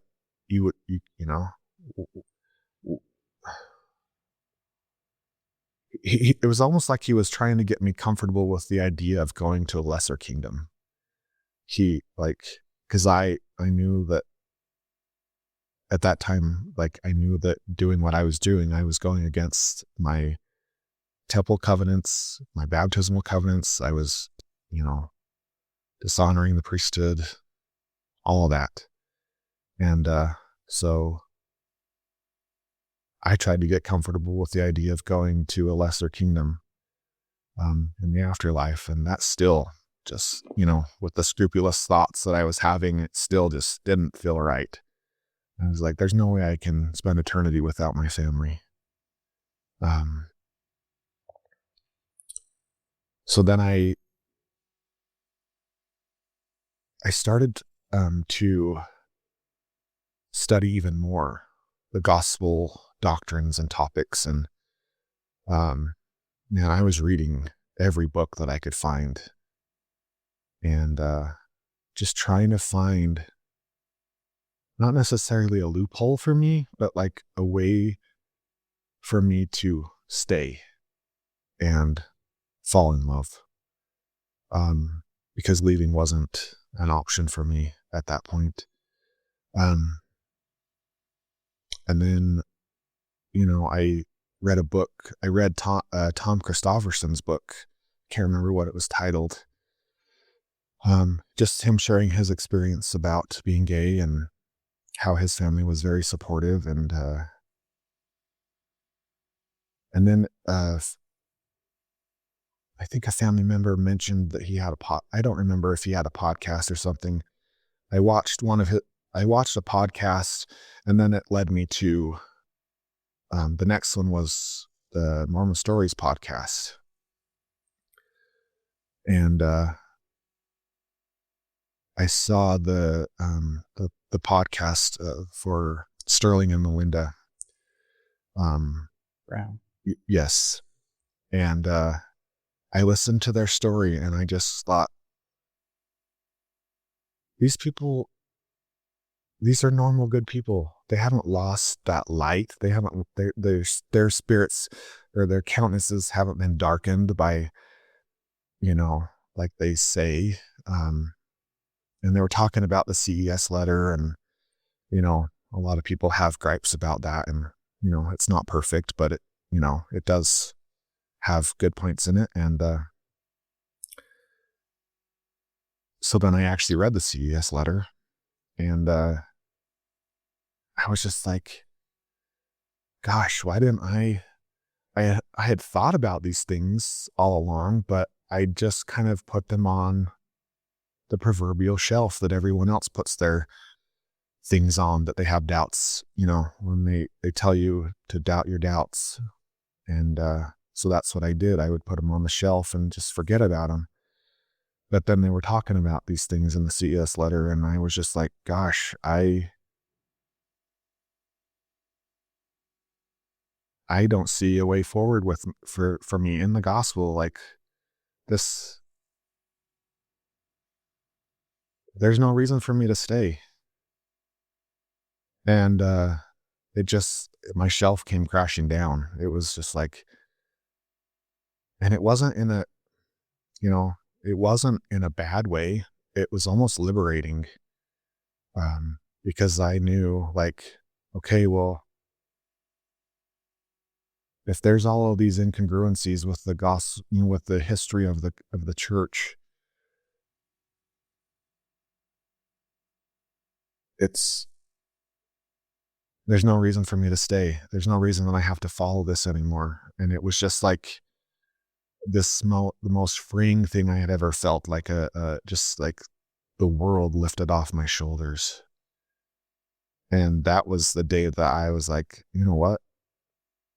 I don't care what people think of me anymore. And I actually came out publicly on Facebook. I just was like, you know what? I'm gay. And I'm gonna live my life, and you know, I'm going to do gay things. yeah, like actually,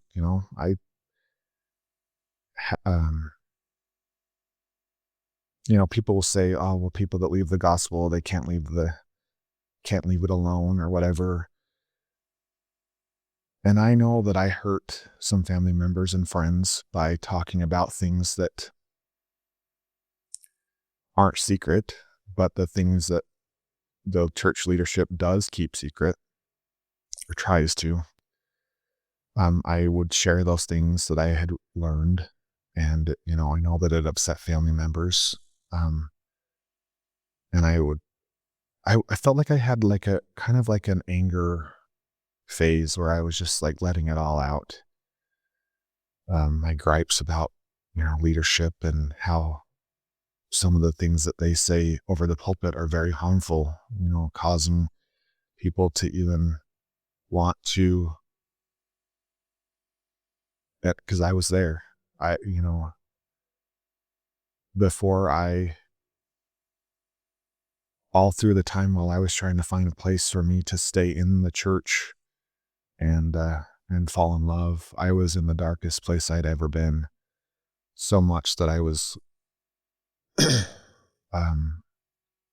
remember laying on my grandma's couch and just being so depressed.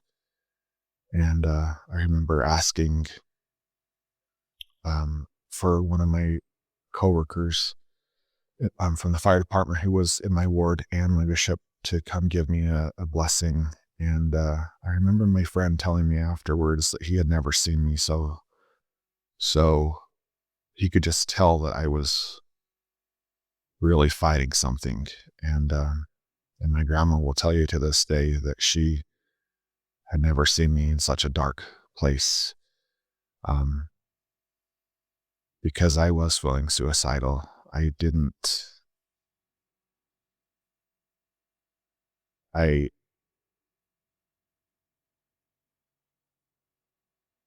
remember praying many times if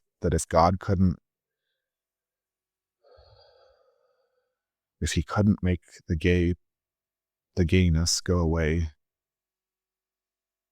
I would say, then just make me disappear. Like, I would specifically say, like, just make me not exist anymore. Like, just wipe my memory from my family and friends so they can forget about me and just take me away. So I didn't want to exist anymore.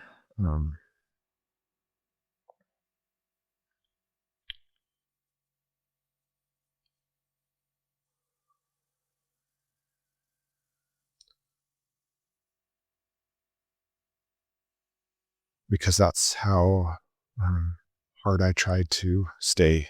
I wanted to stay. I didn't have a reason to leave, you know, until I, studying the gospel more was what led me to find the incongruencies that I found, that led me to my exodus from the church. And I after that, after I had come out publicly, I had my records removed from the church, and it wasn't just it wasn't because I felt like I had to do that. It was more of a peace of mind for me that I didn't want to be bothered by them. I didn't want to have them calling me and saying, "Oh, well, we need to have you come in and we're going to have to do another disciplinary council, and we're going to have to think about further action." I was just like, there's no reason for that. I don't believe it anymore. You had the feeling you were maybe the first time living life on your terms. Yeah. You were the author. You were the one writing the chapters. You were the one creating the story for maybe the first time in your life. Yeah. Yeah. When I say that, like, it felt like, in fact, that was when I got my first tattoo, was on the back of my leg, was the date that I received the letter from the attorney stating that my church membership had been removed, because it was just so freeing to me. I didn't have to suppress what I was feeling anymore. I could be myself. I could be my authentic self, and I didn't have to be ashamed of what I had been taught my whole life, and I could go find someone and fall in love. That's the part of the story that I'm so anxious to talk about. Like, getting to that point where you have laid religion aside, which was the cause of so much pain, for, at this point, nearly 2 decades of pain. I'm just curious on, now that you begin to date, you begin to kind of blossom into your authentic self, starting to understand who and what you are. Because I remember those days dating, personally. I remember the fireworks, the connection, the just, you described it as being natural. And I think the same adjectives applied in my experience, fireworks. This opportunity just to finally, for the first time, feel like all the puzzle pieces fit, and you could start to see the image from the pieces of this puzzle. I want to kind of explore that. What your experience was like there, the now positive, happy part of this experience, because you've now laid aside some of the things that caused you the most pain, the most sorrow, and the most trouble. Not saying this side of the aisle was complete roses, because I know that's not true either. But there had to have been some relief, some opportunity now to find out who Trevon really is. Yeah.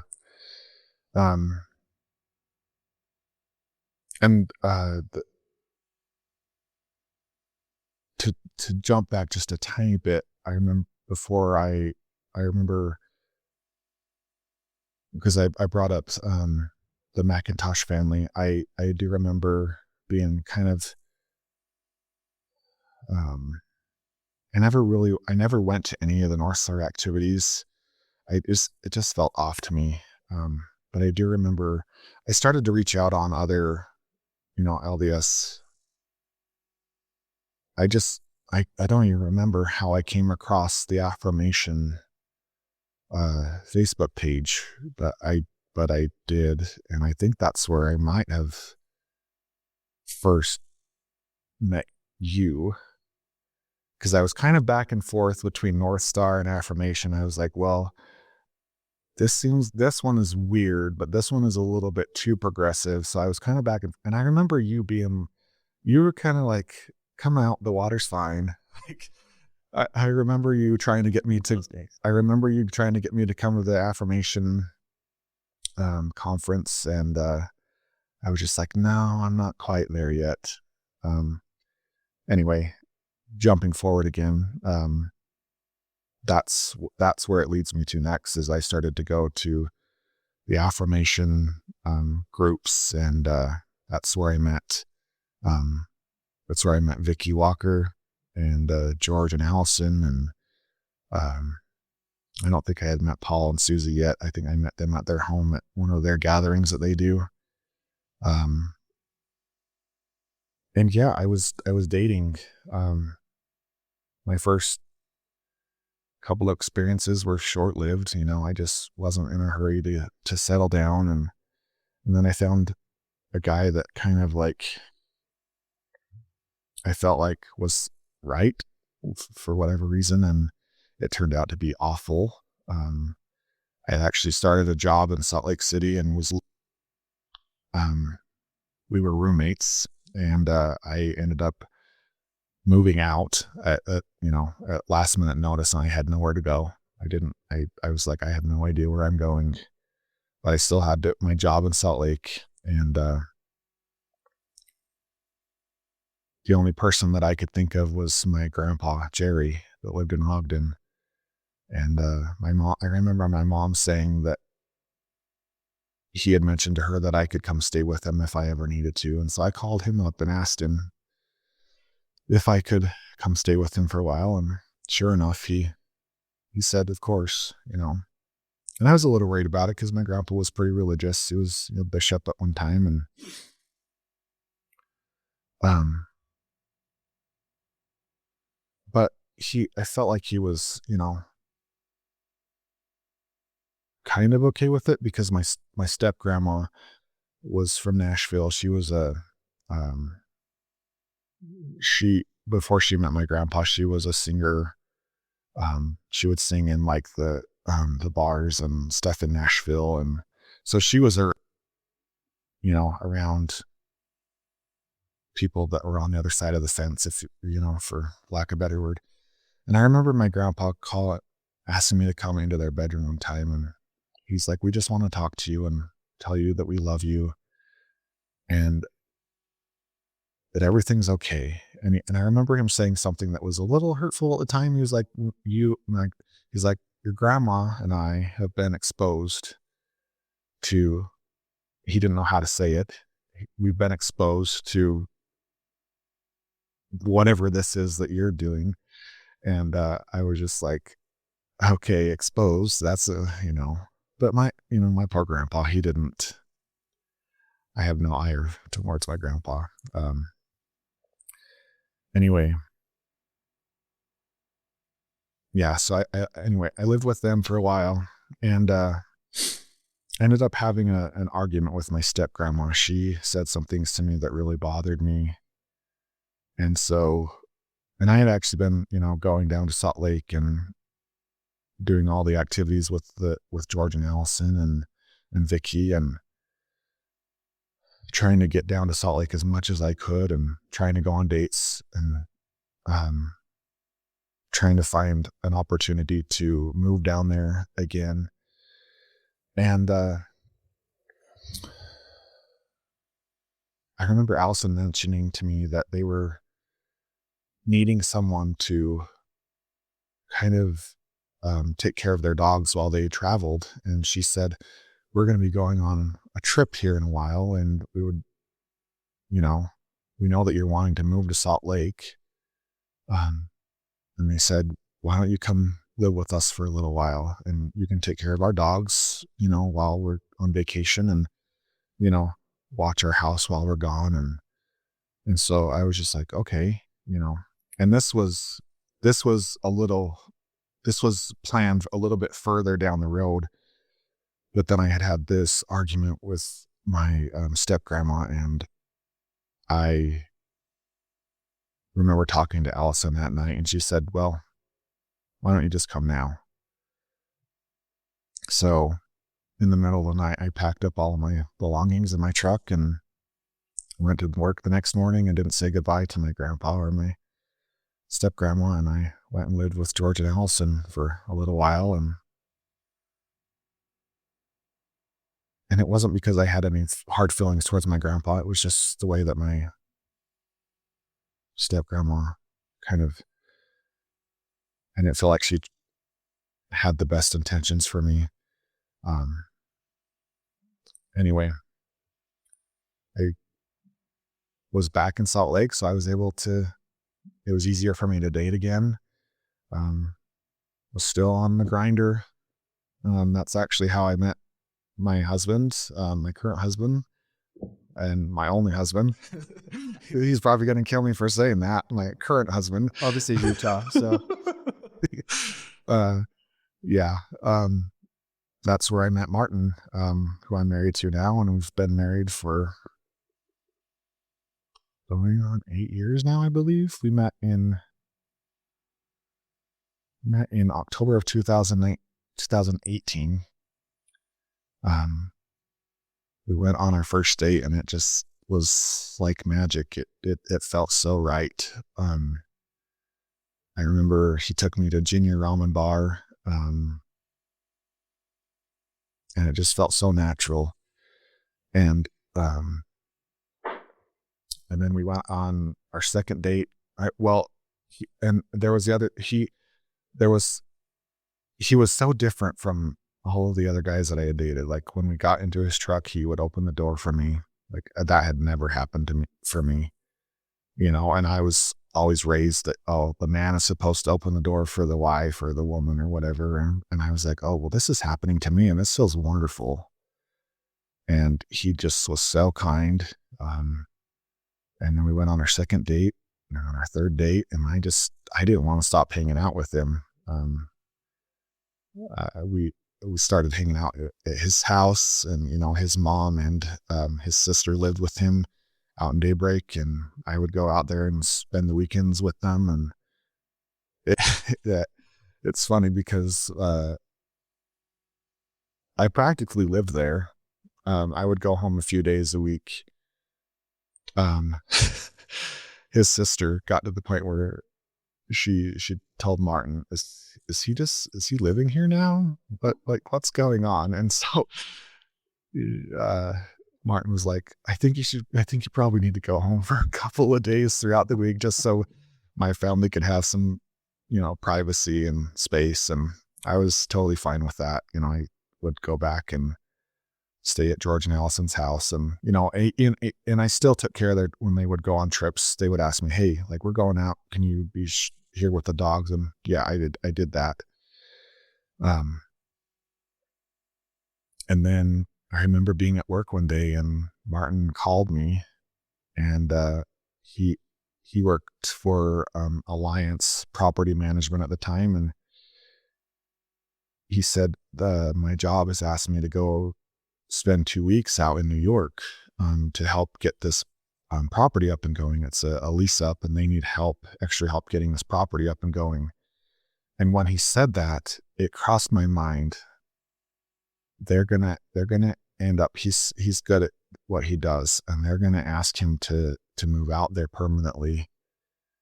And I was, when I thought that, I was like, I'm hoping that if that happens, that he will ask me. And I had no hesitation. So anyway, he goes out there, and I had planned to go out with his sister. Me and his sister flew out the middle of it was the mid weekend of the 2 weeks that he was out there, to go visit him in New York, and, to see New York for the first time. And I remember him telling me, they've asked me to consider moving out here to manage this property that I'm helping with. And he said, what are your thoughts? And I said, absolutely. And I said, there's nothing holding me back from going wherever you go. And we moved out to New York. We were out there for 2 years. We were out there during COVID, unfortunately. Ugh, that was awful. I remember that. If you remember, my husband was working in the hospitals in New York. during COVID.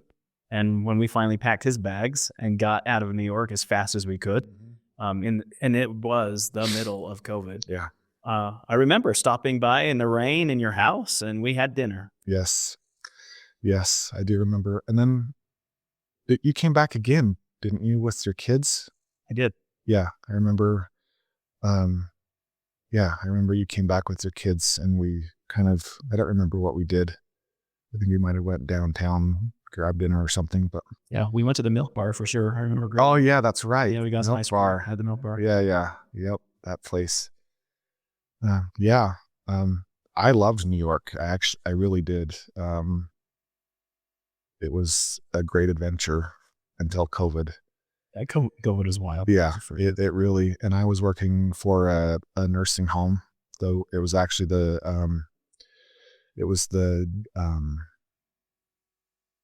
Hebrew home for the aged. So it was a Jewish nursing home. That was their primary focus. Anyone could go there, but I mean, it was a rough experience working there during COVID. Just very rough. The elderly were very affected by COVID. Yeah. I think the beauty there is Martin. That was the turn. You and I, we've had a friendship for years. I was thinking probably like 2018, and just to be able to see the transformation, the growth, the ups and the downs. But I think, the outsider looking in to Trevon's story is just one of resilience and knowing that when you feed someone the right food, they grow. And to me, that's what I saw in your story. That's why I'm really excited to be able to sit down and share the podcast interview with you. Because I saw, we can talk about this scripturally, like the good fruit, the patience, temperance, kindness, charity, love unfeigned, all the things from Galatians. I think that's the same for humanity. When we are fed the right food, we bear the right fruit. And I don't think it's up to anyone to decide how, when, or why that fruit flourishes and grows. Just let it grow. Yeah. Let it be as natural as its creation. And I think your story is that. I think your story is that evidence that when you were fed and able to grow, you grew and you bore fruit. I think that's the beauty of your story. Yeah.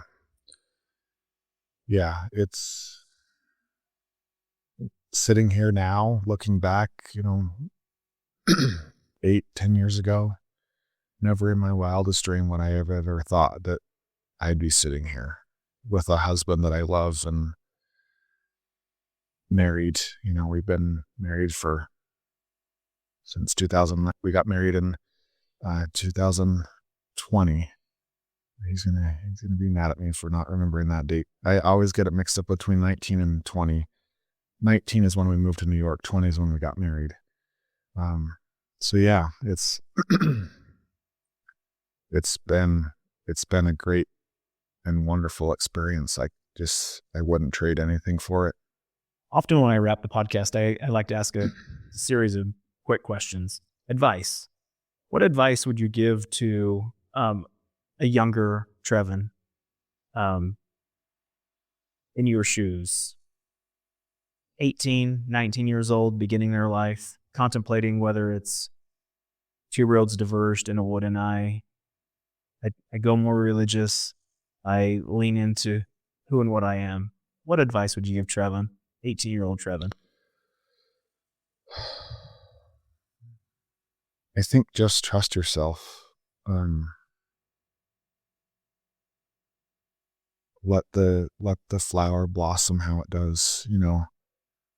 Learn to let go a little bit.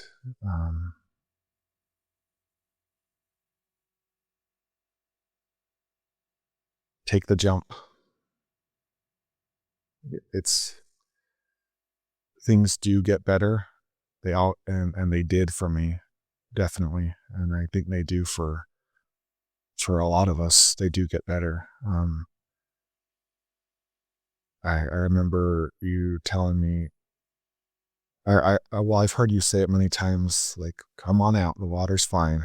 Like, and that's literally what the advice that I would give is, it's an incredible thing to be able to be your authentic self for the first time. So, love yourself and do that. Parents, you had good parents who were there to support you. To those who are confused, to those parents who are navigating this so blindly, what advice would you have for them? What did your parents do in your situation that was helpful? For my parents, I think it was a little easier just because they weren't active in the gospel. But I know a lot of stories of where gay kids have active parents that it is really hard sometimes to the point of where the relationship is severed.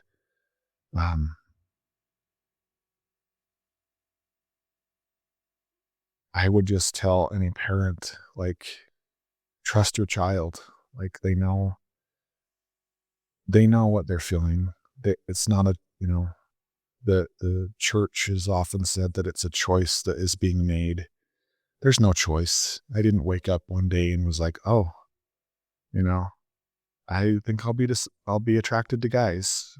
Like, and it's the opposite for heterosexual people. They don't wake up and say, oh, I'm going to be attracted to the opposite sex today. Like, that never happened unless maybe if you're bisexual, that might, I don't know how that works. You actually get a choice. Yeah. But I know that the choice wasn't there for me. I did everything I could to not be gay. Yeah. So just love your child. I know that the gospel, or the leaders of the church can make it really hard sometimes. That, sometimes they've even said to have some distance between yourself and your gay child, and especially with our current prophet, making comments about don't expect us to hang around with you with our friends and don't expect to stay long. And I think it's very wrong. Sorry, I'm getting hoarse. I think it's very wrong for a church that is so family centered to be telling any parent to turn their child away. Love your child before anything else. I love that. I want to end on that, but I want you, because I think you have this doctorate in early return missionary knowledge. And I think this is a topic that doesn't get a lot of attention because it's kind of a minority within a minority within a minority. But just the last piece of advice, what advice would you give to that young missionary who is contemplating coming home because of a variety of reasons, but specifically mental health reasons? What advice would you give?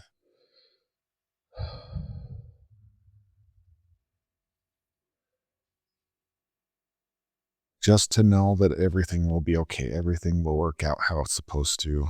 It's very hard. Some people may even shame you for coming home early, but that's because they don't understand mental health or whatever. And honestly, it's none of their business why you came home. That's between you and your higher power or whatever you choose to believe in, and no one else. Put yourself first. You can't help others if you can't take care of yourself. Your mental health should always be your number one priority, because without your mental health, you have nothing. You can't function. You can't take care of others. It's the number one priority in your life. Such sage, good advice. Trevon, thank you. Thank you for being vulnerable, for opening up, for sharing so much of your story and your journey, and for enduring. I know it's not easy. And I know we didn't really jump into in a lot of depth in your story about suicidality and deep depression. I know those are all puzzle pieces. But I think, and the part that I appreciate the most is the fact that at this stage of the story, we can see the picture. The puzzle pieces have arranged to the point where we can see what the image that we're putting together. And I think that's the beautiful part of your story. You and Martin and the dogs and your whole life. Like, I just think the world of you. So thank you for sharing your story. Thank you for being vulnerable and open and giving your time and talents to the Lord and building up the kingdom of the Latter-day Stories podcast. Of course. I wanted to mention one other thing really quickly. Like you said, we didn't mention the details of like some of the OCD things. I still suffer with OCD. It's very well managed now. I have a great healthcare team. Thanks to Susie and Paul Augustine. They helped me tremendously when I was in the throes of it. They got me lined up with a good therapist, and I've been doing well ever since. But I want to tell anyone that my story is open. I'm an open book. If you ever want to ask about OCD or my struggles with suicidal ideation, I'm open book to that. I have nothing to be ashamed of. Love it. That's honest. Thank you. And to our listeners and those who are watching this episode, thank you. Thank you for sharing and giving your time to better understand Trevon's story and those that have participated in the Latter-day Stories podcast. We have hundreds of stories that we've shared here, and we invite you to visit our YouTube channel, visit our website at latterdaystories.org or our Facebook page and explore more of these stories. We have a blog full on the website that share individual personal stories and hundreds of these video episodes and audio episodes as well. Thank you. Again, we appreciate you participating in the episode, but also, as we mentioned at the beginning, sharing, liking, commenting, and allowing us to build these bridges between the LGBTQ community and those of people who are trying to better understand this space, whether in a religious lens or not. So thank you again for that. Stay tuned for our next episode. It's coming up as well. It's stories like yours, it's stories like mine, and stories like Trevon that help us each continue writing our own Latter-day story. You've been listening to the Latter-day Stories podcast. Thanks for being here. If this episode meant something to you, we invite you to follow the show so you don't miss future stories and our live events. And if you'd like to help these voices reach more people, consider leaving a review or sharing this episode from wherever you are listening. You can find hundreds more stories just like this one on our YouTube channel, online at latterdaystories.org, and wherever you listen to audio podcasts. Have a story to share? We'd love to hear it. Visit our website or reach out through social media to connect about sharing your experience. Because this is just one story, and there are many more to be told, right here on Latter-day Stories.